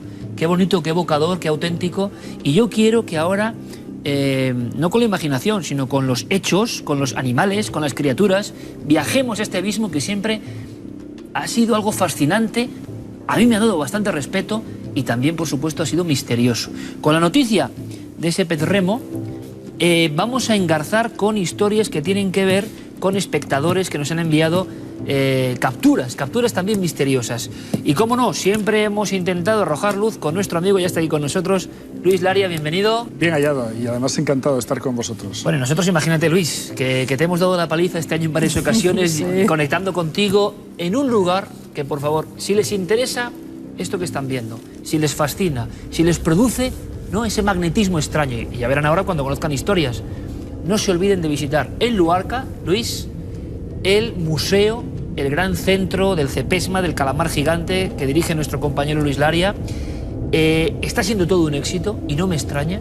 Y yo me imagino siendo niño, y no tan niño como ahora, alucinado, viendo no solo las historias, viendo también componente científico y viendo también la maravilla y el misterio que hay en estas especies. Lo primero, Luis, gracias por todo este año ayudándonos con esas conexiones, porque incluso hay algún buen amigo, ¿no?, que capturó, ¿verdad, Carmen? Un pez de ese tipo, sí, de esa magnitud, y se ha convertido casi en una celebridad y en Asturias, sí, apareciendo en la prensa y demás, y todo, ¿no?, ha aparecido en la prensa. Cuando lo vieron en el programa, pues se pusieron en contacto con él y ha aparecido en la prensa mostrando esa fotografía donde él había capturado en la orilla un ejemplar muy parecido al que tenemos ahí. Borja, el chico este de Llanes que comentabas, que lo estamos viendo ahí precisamente también en la pantalla, pues ahora mismo es un hecho insólito que a través de un medio de comunicación, de una televisión, como en este caso como un programa como el vuestro, pues se esté haciendo famoso, ¿no? Y precisamente fue con la captura de un Alepisaurus ferox, que es ese que tenemos ahí, y que efectivamente, como tú decías, esa dentición es realmente espectacular. Hay algunos dientes que tienen casi 4 centímetros de longitud y los demás pues son minidades, ¿no? Puede vivir a profundidades superiores a los 1800 metros y en el Cantábrico pues hay muy pocas citas. Me parece que hay solamente 2 citas, una en el Cantábrico asturiano, esta precisamente, y este otro que fue capturado también en las Tiberas, un área de pesca, sobre todo de arrastre, que está en la zona occidental asturiana. Luis, nosotros hemos tenido la oportunidad, y le hemos contado en varias ocasiones, de ir contigo a una zona de Asturias, a unas fosas, Carrandi en concreto, inmensas, y nos parece mentira, ¿no? Imaginamos el Pacífico, el Índico, los mares del sur, donde puede haber criaturas de este tipo. Claro, que las haya en la costa asturiana casi nos deja un poco como diciendo, bueno, ¿en qué mundo vivimos? El mundo ha cambiado mucho, está viendo un trasvase de especies, eso siempre ha sido así. Luego lo comentamos porque lo primero es el servicio público, ¿no? Y es que nos han remitido más imágenes, una muy espectacular. Sí, pues mira, nos la mandaba Artemi Pérez, lo capturaron, nos decía que en Las Palmas de Gran Canaria, y estaban todos sorprendidos porque no sabían identificar ninguno de los que había allí, y luego cuando llegaron a puerto, la especie de la que se trataba. Luis, ¿podemos saber así rápidamente dudas? Es un pequeño cachalote, en realidad es el cachalote pigmeo, Cogia brevices es el nombre científico, y no alcanza más de los 420, 450 kilos en ya talla adulta. Decir que en este caso se ve perfectamente que es un macho y hemos tenido la suerte, como algo inédito, el año pasado, en el mes de septiembre, de lograr recuperar con vida 2 ejemplares de esta misma especie en aguas asturianas, una precisamente en la playa de San Juan de Nieva en Avilés y otra en Tapia de Casariego. Como digo, estos animales son oceánicos, bajan hasta gran profundidad, son muy reacios al contacto con el ser humano, en cuanto ven una embarcación, etcétera, se alejan rápidamente y se desconoce bastante de la vida de este cetáceo. Por eso digo que es una anécdota extraordinaria que nosotros hubiéramos logrado recuperar con vida 2 ejemplares el año pasado. En Canarias es lógico que abunden, abunden entre comillas, porque se alimentan básicamente de cefalópodos, de calamares. Tú me dices que cuando te enfrentas a un casi considerado fósil viviente, en Japón se habla del tiburón anguila como algo propio de otras eras, y va y está. Yo quiero que nuestros compañeros enfoquen muy bien, ¿verdad, Carmen?, que es lo que impresiona. Sí. Esos dientes no son normales, son como un rosario de dientes, como una especie de corales de dientes. Y Luis, creo que pasas las de Caín cuando tienes que diseccionar estos bichos, con todo el respeto, porque es que son como cuchillas. Es que efectivamente, cualquiera de los dos, pero en este caso los dientes son alfileres con un poder extraordinario. Además, ahí están multiplicados de una forma increíble. Podemos encontrar ahí del orden de 428 dientes, unos más grandes, otros más pequeños. Y cuando realmente aparece por primera vez las imágenes, en este caso en Japón hace 3 años, se suponía que era un ser, pues en realidad, efectivamente, se suponía que era un ser, pues, de leyenda y que solamente pertenecía ya a un estado fósil. Decir que realmente son ejemplares que nosotros teníamos ya desde el año 2003, en este caso 4 ejemplares capturados en el Cañón de Avilés, también en Asturias. Uno de los sitios más extraordinarios que podemos pensar del planeta en profundidad y cercanía a costa. Estamos hablando del tercer cañón en importancia que tenemos en el planeta, después de Kaikoura y Monterrey. En Avilés, lugar industrioso, lugar marinero, lugar con mucha historia, lugar muy próximo a todos nosotros, digamos de alguna forma. De pronto al lado hay una de esas fosas, uno de esos ecosistemas donde estas criaturas viven. Y desde luego esta es una dimensión concreta de este tiburón, ojo, anguila. Pero puede haber, como en todo lo que tenemos aquí, tamaños sobredimensionados. Sí, puede alcanzar hasta los 3 metros de longitud. Son muy estilizados, son estrechos y tienen, digamos que, una estructura, parece como así muy débil, pero en realidad son tremendamente poderosos. La piel es como un cartílago, es muy dura. Y realmente son ejemplares muy poco evolutivos. Los tiburones en sí son peces que han evolucionado muy poco en lo que es la biología, ¿no?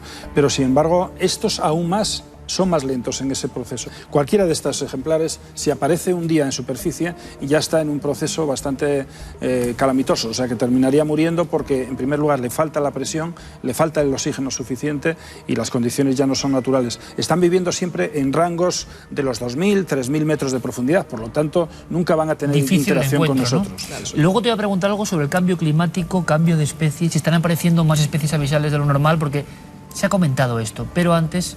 Yo sé que a Carmen esto le preocupa y seguro que ustedes también. Estamos ya en plenas vacaciones prácticamente, ¿no? Y vamos a las playas. Y vale que muchos de los ejemplares que aquí tenemos tienen aspecto, quizás sea una forma de supervivencia, ¿no? Feroz, casi alienígena. Y quizá lo más inocente, o lo que parece más rutinario, esa cosa que tenemos ahí dentro de ese bote de formol que hemos traído del museo, del CEPESMA, el Centro de Calamar Gigante en Luarca, de Luis Laria, resulta que eso empieza a ser un problema, ¿no? Carabela portuguesa, ¿tú has oído, Carmen, hablar de ella? Sí, he oído hablar de ella. No son las que normalmente las medusas que nos encontramos cuando estamos nadando en el Mediterráneo, que son las moraditas, chiquititas, redonditas, que no tienen esos tentáculos tan grandes y que yo misma y mucha gente las coge con los cubos para que no piquen a los niños cuando están en la orilla. Con esta cuidado, con esta hay que tener más cuidadillo. Efectivamente, la carabela portuguesa, bueno, en realidad no es una medusa, es una simbiosis de 4 pólipos que viven juntos y que crean un organismo bastante fatal en algunas ocasiones, como es lo que denominamos carabela portuguesa. Puede llegar a tener los cilios, los tentáculos, pueden llegar a medir hasta 30 metros.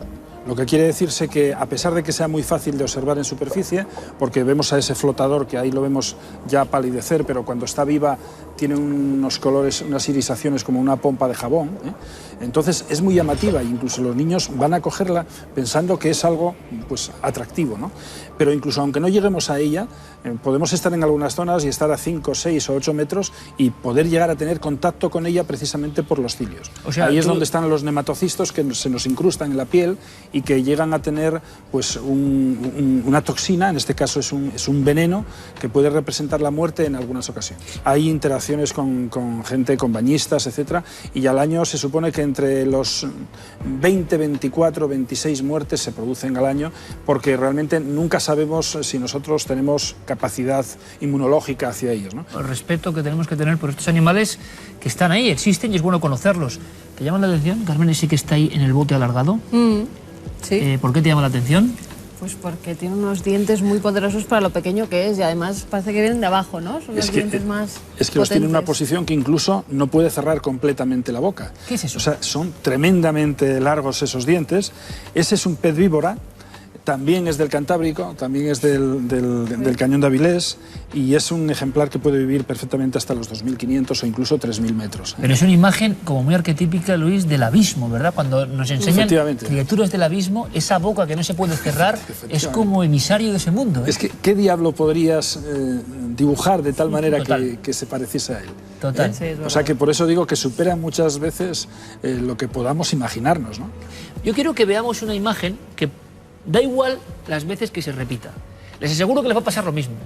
Van a decir, esto es increíble. Es el tiburón duende o Mitsicurina. Yo creo que es uno de los grandes enigmas de las profundidades por aspecto. Lo que yo ya me quedo alucinado es que exista también en Asturias. Me gustaría que me lo comentases porque esto es alucinante, ¿no? Es muy peculiar y además, si te fijas, exterioriza completamente la boca. O sea que tanto el maxilar inferior como el superior tienen la posibilidad de alargarse, precisamente porque está acostumbrado a una vida oceánica de gran profundidad y hace recorridos siempre por el fondo, por la arena, ¿no? Es una tenaza casi que le sale de la boca. Y además la dentición, tú hablas del tiburón anguila, pero este tiene la dentición muy similar, ¿eh? O sea, uno imagina a alguien y está viendo eso, ¿eh? Efectivamente. Fíjate, este tiburón además precisamente tiene esa exteriorización de la boca como una herramienta, como un mecanismo para poder capturar mediante lo que es la localización que tiene esa especie de morro que tiene superior. Ahí tiene unos neurosensores que son capaces de percibir los animales, los peces o los crustáceos que estén enterrados bajo la arena. Entonces va nadando por los fondos arenosos, gira la boca de esa forma, sin girar el cuerpo, solamente la boca, y es como si fuese una draga, ¿eh? Captura a la presa y precisamente gracias a ese sistema de neurosensores que tiene en esa especie de morro. Él ve lo que está debajo de la arena, igual que si fuese casi, podríamos decir, una ecografía, ¿no? Ha llegado una cosa que a mí me parecía como normal, incluso que podía confundirse si no la ven en el mercado ahí, y si los pescadores no lo lograban identificar y pedían nuestra ayuda. Ramón nos escribía, nos decía que es patrón de un barco de pesca de arrastre en Asturias y que ha encontrado un ejemplar de un pez en uno de sus lances a una profundidad, nos decía, de entre 500 y 800 metros, que él no había visto en su vida. Y siendo patrón de un barco de pesca, pues ha debido de ver muchas cosas, ¿no? A mí me parecía desconocimiento una piraña. Nos dice que tiene el pez congelado. En este caso, mira, como es un hombre dedicado a la mar, sabe perfectamente lo que hay que hacer. Tiene el pez congelado porque, por si es una especie desconocida, pues que ahí está para que la estudien. Así muy grande. ¿Qué podemos decir? Efectivamente, además es el segundo ejemplar que aparece en el área Atlántico-Cantábrico. Han aparecido en aguas de Canarias y en aguas de Portugal también algunos, son muy escasos. Además son muy peculiares, parece como si tuviese una atrofia o incluso tuviese amputado la mandíbula superior, como vemos ahí, que queda rebasada la mandíbula inferior sobre ella. Tiene el ojo con una especie de párpado perimetral también espectacular y viven hasta los 2.200, 2.300 metros de profundidad. Y realmente, bueno, pues es un ejemplar que vamos a conservar precisamente esta misma semana nosotros en el museo. Qué bien. Qué bien que colaboremos y que luego todos ustedes, y no se olviden de los niños, puedan acudir al museo y ver esto con su historia. Ahora estamos viendo el impacto de la propia imagen. Si hablamos del abismo, yo recuerdo los libros de pequeño cuando Cousteau y otros maestros nos hablaban de los abismos, siempre parecía un dibujo, casi nunca una foto, es curioso. El mundo del abismo era algo como que uno imaginaba, porque casi siempre veía ilustraciones. La fotografía de peces abisales no es fácil. Claro, tener eso que tenemos allí, Luis, aquel último ejemplar de nuestra muestra de hoy, ese es un poco la máscara del abismo, ¿no? Un representante genuino, esa especie de arbolito que están viendo en la cabeza, que encima, imagínenselo, Luis, yo creo, vagando por la oscuridad eterna con luz. Bueno, es luminoso. Eso es ya rizar el rizo de la fantasía. Porque además, si hablamos de ese pez, o sea, nos podemos quedar anonadados con las condiciones que tiene. Ese animal es capaz de resistir 500 atmósferas de presión, lo que quiere decir que está viviendo hasta los 5.000 metros de profundidad. 5.000 metros de profundidad. Y el mundo es la oscuridad perpetua. Es impresionante, claro, tú date cuenta, en el Cantábrico que hablábamos antes, a partir de los 200 metros de profundidad es una noche eterna. Las únicas luces que existen son las que provienen de estos organismos.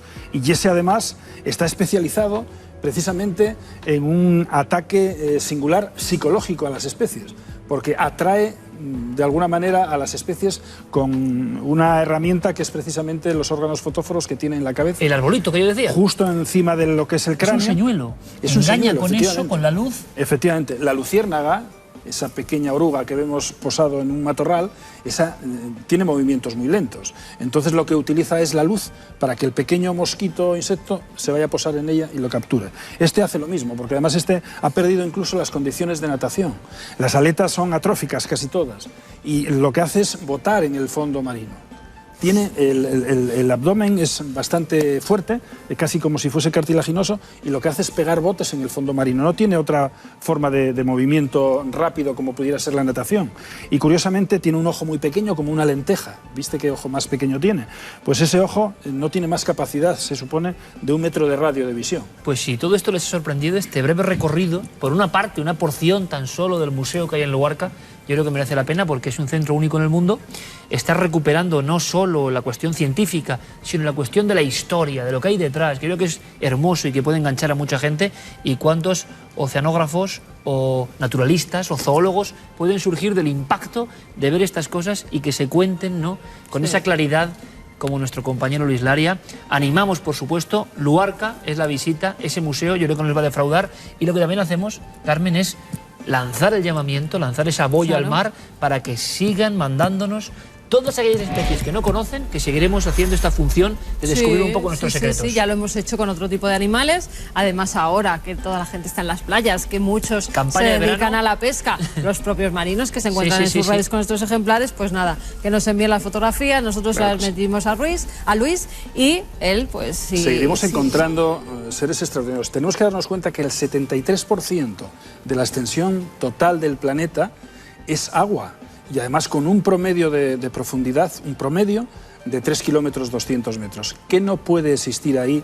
Porque realmente yo creo que la ignorancia que todavía tenemos de ese mundo no nos hace sospechar ni mucho menos la propia realidad, ¿no? El auténtico secreto se esconde bajo el mar. Seguro, estamos mirando hacia el espacio, pero no conocemos nuestras profundidades y algunos valientes como Luis Laria dedican su vida a ello. Gracias, Luis, por toda tu ayuda.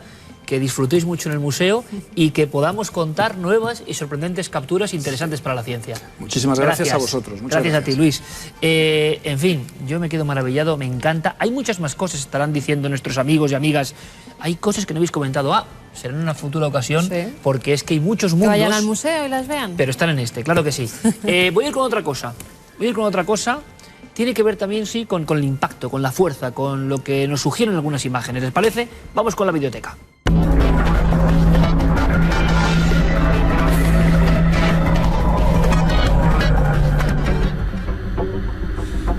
No es fácil olvidar la fuerza de las imágenes que acabamos de contemplar. Los peces abisales, las criaturas de las profundidades, en el fondo, son retrato del mundo cuando todavía no estaba habitado por nosotros los humanos. Un mundo salvaje, un mundo inhóspito, un mundo libre también, y un mundo dramático en ocasiones.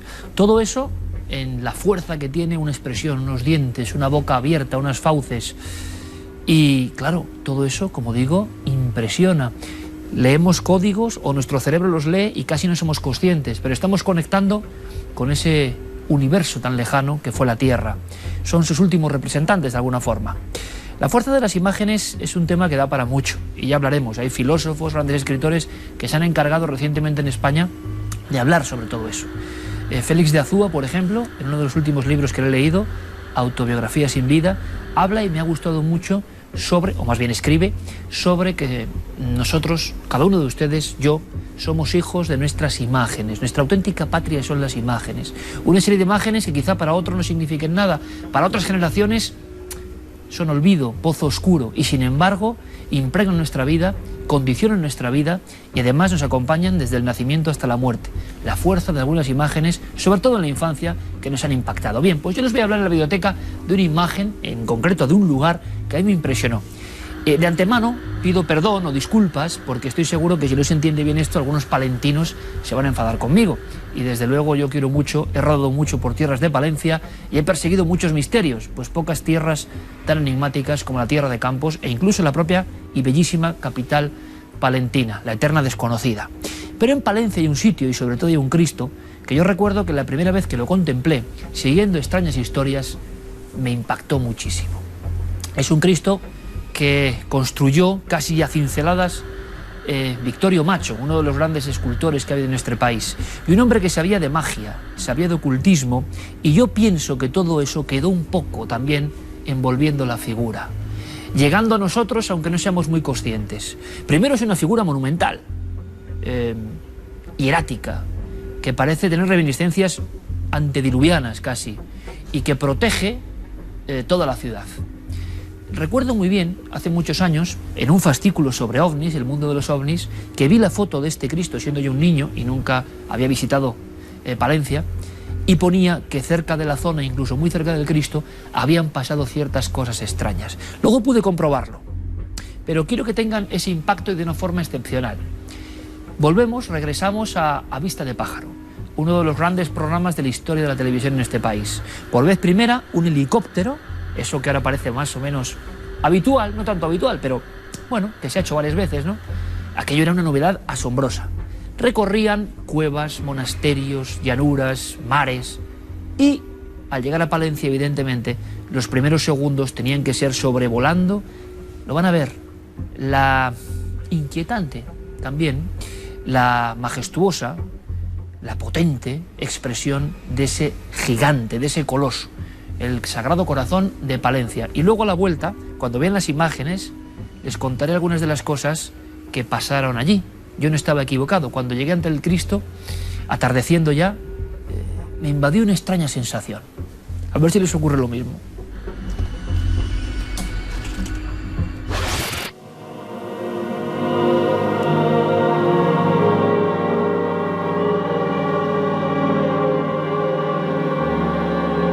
Hay un Cristo junto a Palencia.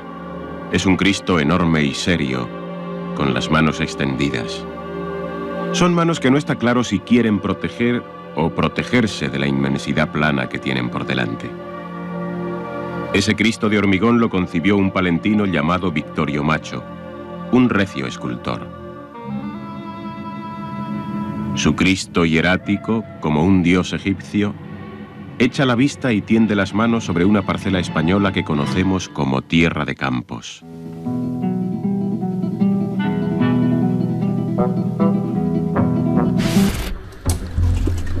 Brevísimas imágenes, tan solo algunos planos únicos, que yo sepa, del Cristo a Vista de Pájaro. Yo no sabía nada de la historia, de lo que había pasado allí, sí que lo había hecho Victorio Macho, repito. Pero resulta que en ese Cristo, antes de construirse, en lo que era la ermita, lo que está a los pies de esa inmensa figura, resulta que habían ocurrido algunos de los crímenes más espantosos de la historia de Castilla, y además en diferentes etapas y épocas.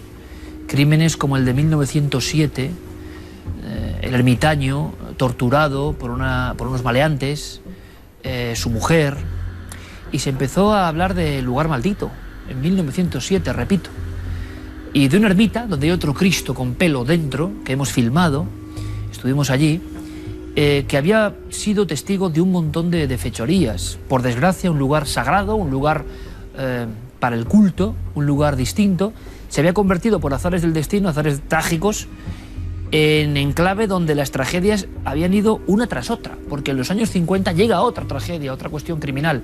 Hubo uno de los bandidos de estos crímenes diferentes en el Cerro del Otero, llamado el Moraíta, que cuando huye iba a ser condenado a muerte por varios asesinatos, eso le imputaban, fue disparado en la cara, se fugó y fue disparado en la cara, y vagó durante días, decían como un auténtico monstruo, con la cara desfigurada por el disparo, increíble que no muriese, desangrándose en vida, huyendo de casa en casa deshabitada y convirtiéndose en un temor, en un miedo.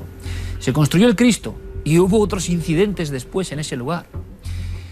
Y por si faltaba algo, incluso las anomalías, misterios, observaciones de luces, cuestiones que tienen que ver con aparecidos, también ocurren en el Cerro del Otero, en este Cristo, en este lugar tan simbólico, tan cerca de una ciudad que no es pequeña ya, como Palencia, y sin embargo guardando todas las esencias de la España un poco tenebrosa y mágica. Así que por eso digo que los amigos de Palencia no se enfaden, ni mucho menos. Yo creo que es uno de los enclaves fuertes de la España mágica, enclave telúrico seguramente, y muchas personas han sentido, primero, la fuerza de ese Cristo, que como decía José María del Río en La vista de pájaro, parece Dios egipcio, descomunal, que te vigila, esos ojos en cierto momento, no sé si ahora hacían de ventanas y se podía subir hasta arriba, es una construcción impresionante, pero todo ese ambiente, ese lugar, está preñado de crímenes, hay que decirlo, y de misterios. Lugar interesante para seguir indagando, ¿verdad? Yo me llevé una fortísima impresión y nunca me olvido de esa inmensa mole, el Cristo del Otero. Visítenlo si pueden este verano, claro que sí. Es un lugar de esos de la España mágica, no siempre bien conocido.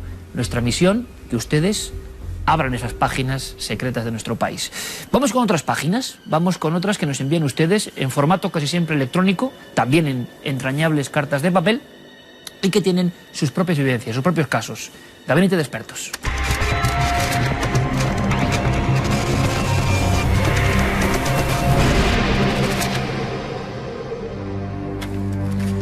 Argentina es un país repleto de misterios, un auténtico vergel, donde han ocurrido infinidad de sucesos, de momento sin explicación. Uno que no sabemos si tiene tintes de leyenda urbana o de verdad, viene con la rúbrica de un espectador. Viene de muy lejos y además hay que decir que es muy interesante de ser cierto y muy dramático también. Nos escribía esta consulta Martín Bengoechea, dice que vive en Nerja desde hace 8 años, pero que él es originario de Argentina, de un pueblo que se llama Carcaraña, en la provincia de Santa Fe, y que allí se cuenta la historia, pues era un pueblo que era bastante grande en la zona y entonces tenía sus zonas de divertimento, tenía varios locales, con lo cual la gente joven iba mucho allí, gente de pueblos cercanos, pues los fines de semana se acercaban hasta esta localidad. Uno de esos fines de semana, una camioneta que iba con 4 amigos, pues en un momento dado se despistaron, da un vuelco sobre sí misma, nos dice, y uno de estos chicos muere en el acto. Iban 4, uno de ellos muere al tener ese accidente. En el entierro a uno de sus compañeros se le ocurre poner la fotografía de los 4 y que le entierren con esa fotografía. Y a raíz de eso empiezan a pasar más desgracias. Otro de los compañeros que iba en ese mismo coche, en esa misma furgoneta, unos meses más tarde, cuando regresaba de noche a su casa, viene un camión y se lo lleva por delante, matándolo en el acto. Ya eran 2 de los que aparecían en la fotografía. Nos dice también que otro amigo tenía por costumbre bañarse en el río Carcaraña, como lo había hecho siempre desde pequeño, y que otros jóvenes que estaban por la zona, pues un día se lo encontraron ahogado, a pesar de que él normalmente se bañaba y conocía perfectamente la zona. Sería otra X más, ¿no? Como en la película de 10 negritos de la fotografía, de alguna forma. Exactamente, ya solo quedaba uno de esos amigos que empezó a pensar que había una maldición por los 4 que habían aparecido en esa imagen, en esa fotografía, y decidió acudir a una vidente para que le dijera pues si podía hacer algo, por lo menos porque ya temía por su vida. Esta señora le dijo que lo que tenían que hacer era sacar del ataúd la fotografía donde aparecían los 4 y que entonces ya no correría le contó que había peligro. dejado esa foto y de inmediato el consejo fue... Exacto. Intenta quitar la foto, claro, como hicieron. Habló con la familia del difunto, lo entendieron perfectamente porque conocían además las desgracias de los otros amigos de su hijo ya fallecido.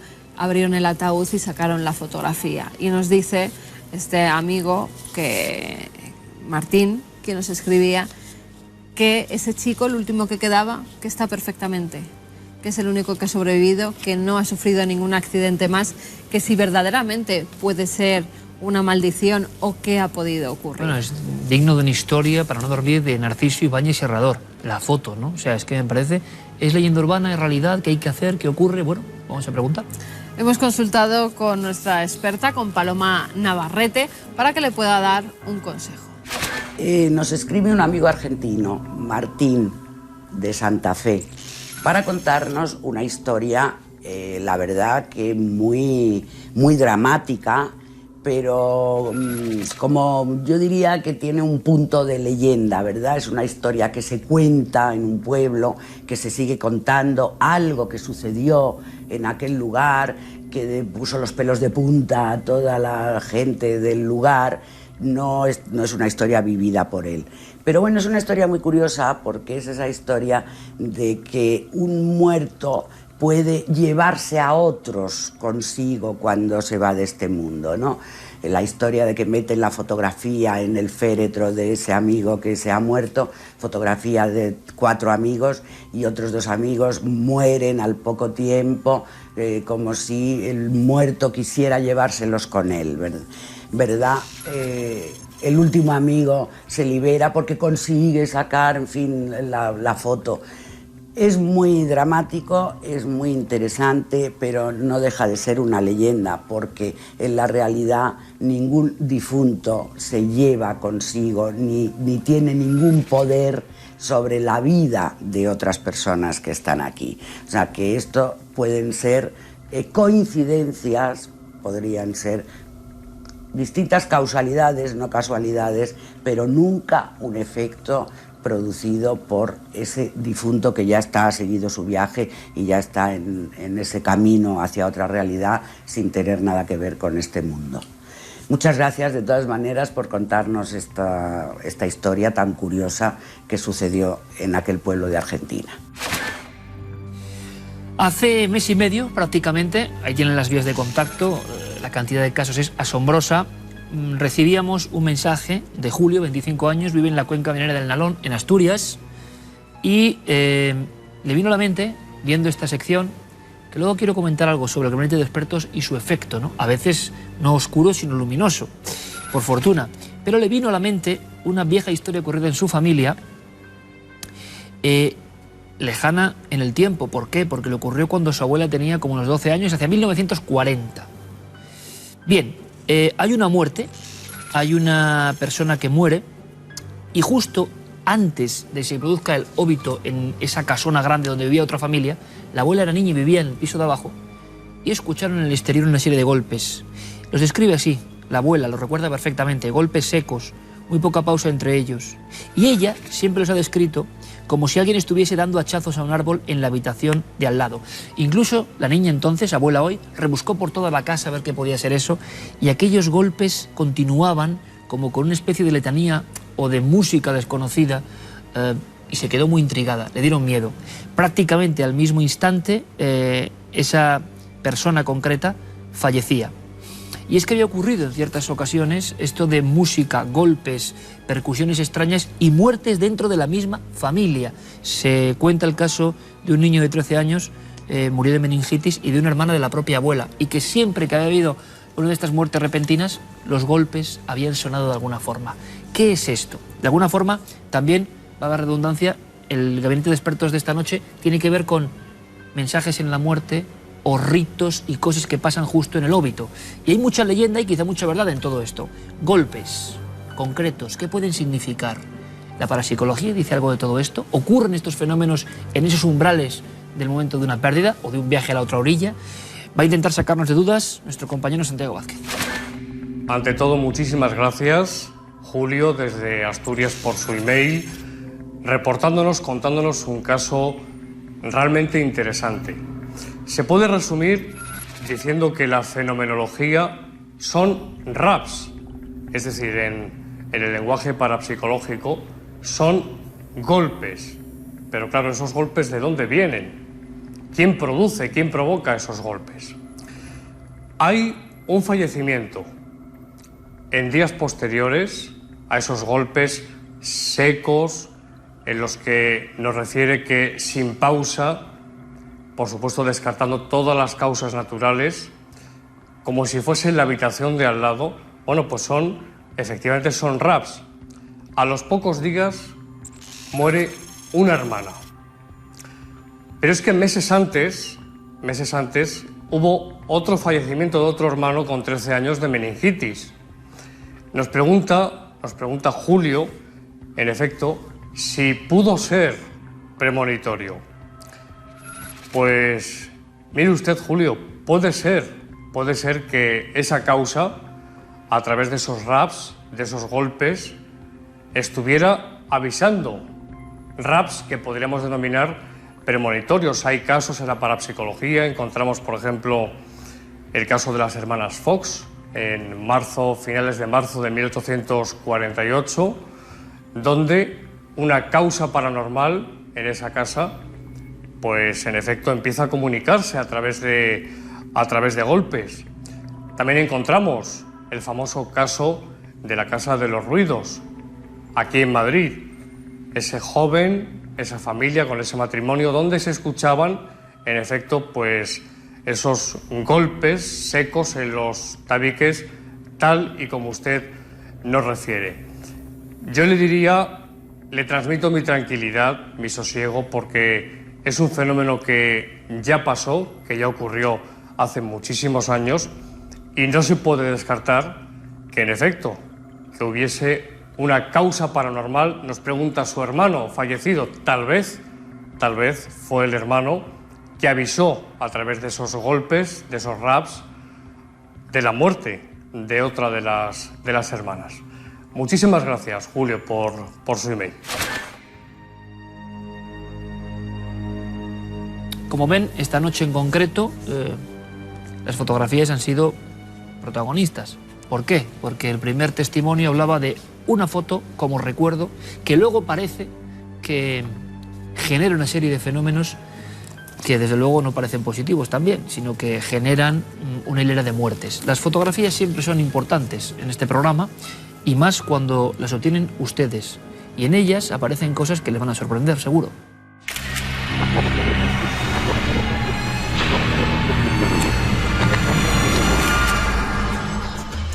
Comenzamos las fotografías de los espectadores en Vilagarcía de Lousa, en Pontevedra. Desde allí nos enviaba esta fotografía antigua de 1956, según nos decía Ángel Rial Capilla. Bueno, como vemos es una familia numerosa, ¿verdad? Tenemos a los padres y a todos los hijos. Pero nos cuenta que hacía pocos meses la madre había perdido un bebé. Y que casualidad o no, parece que ese bebé también quiso estar en la fotografía que se hacía toda la familia. Ahí tenemos la carita del supuesto bebé que se aparece. La verdad es que se asemeja con esos niños casi recién nacidos o ya con 2 o 3 mesecitos bien regordetes, que eran como los angelitos antiguos. Vemos el pelito rizado, la nariz, los ojitos, la boca. De verdad que se identifica perfectamente la carita de un niño, la carita de un bebé. ¿Y dónde estaba? Pues fíjense, vamos a mover la fotografía porque está aquí, justo en los árboles, en la arboleda que hay por detrás. Ellos están seguros de que el bebé quiso estar en esa fotografía tan auténtica. Guillermo nos dice que por supuesto han sido las hojas las que han recreado la carita del niño. Y nos vamos hasta Barcelona. Desde allí nos enviaba esta fotografía Ivonne Garrido, es Palau de Perlamàs. Nos decía que es una fábrica donde trabaja su marido, hay una pared, estas máquinas nos informaba que echan aceite y gracias a ese aceite, pues fíjense lo que se ha formado, un habitante más de la fábrica. Ahí está. Vemos cómo en el hormigón, gracias a las manchas de aceite, se ha recreado una imagen. Los ojos, la nariz, parece que una barba frondosa, el pelo y lo que sería el cuerpo. Bueno, en este caso ha sido el propio aceite de las máquinas el que ha provocado este visitante que creo que hasta ya le dan nombre en la propia fábrica. Bueno, un compañero más. Si tienen fotografías curiosas como las que le hemos enseñado o alguna que no sepan identificar lo que aparece en ellas, hay 2 vías de contacto. A través del correo electrónico cuartomilenio@4.com y nuestro apartado de correos 18189 con el código postal de Madrid 28080.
nos abren su corazón, su alma, y esto nos sorprende, ¿no? Es un programa de misterios y a veces se da cuenta uno de que no solo importa el caso.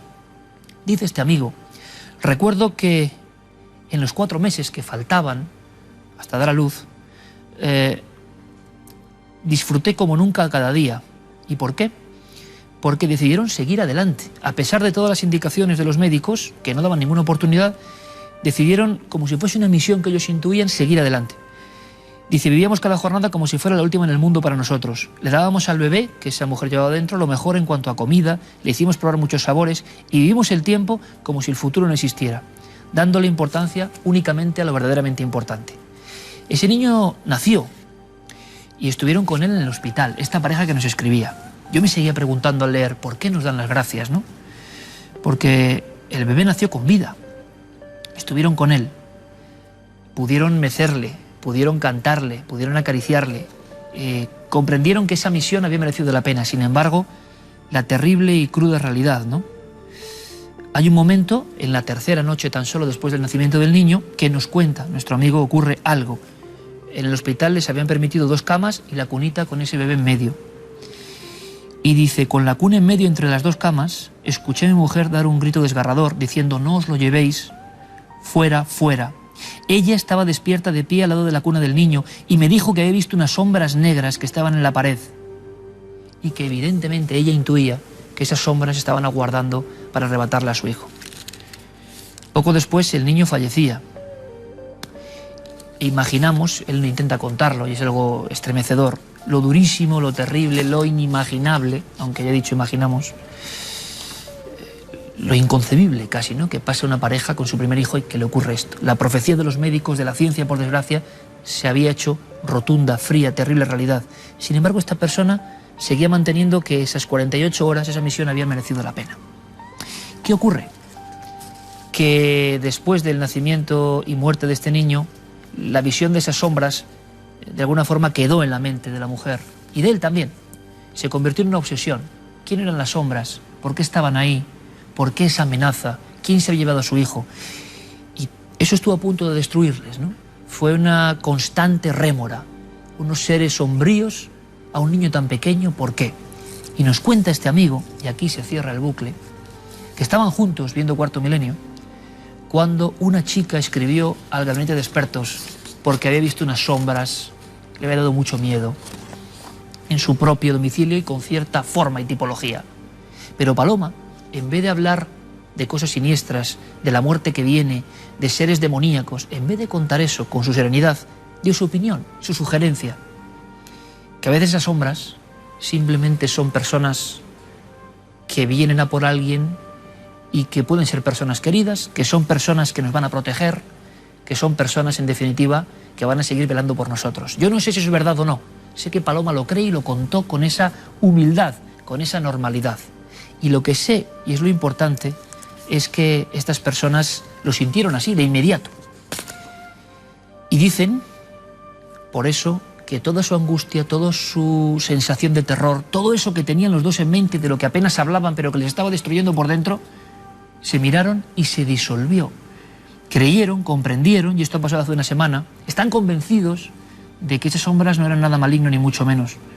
Es terrible la muerte de un hijo, imagino que no hay nada más terrible, pero ellos entienden, comprenden, sienten que ese niño les protege, vela por ellos, les vigila, les aguarda hasta dentro de mucho tiempo y está en compañía de otros seres queridos.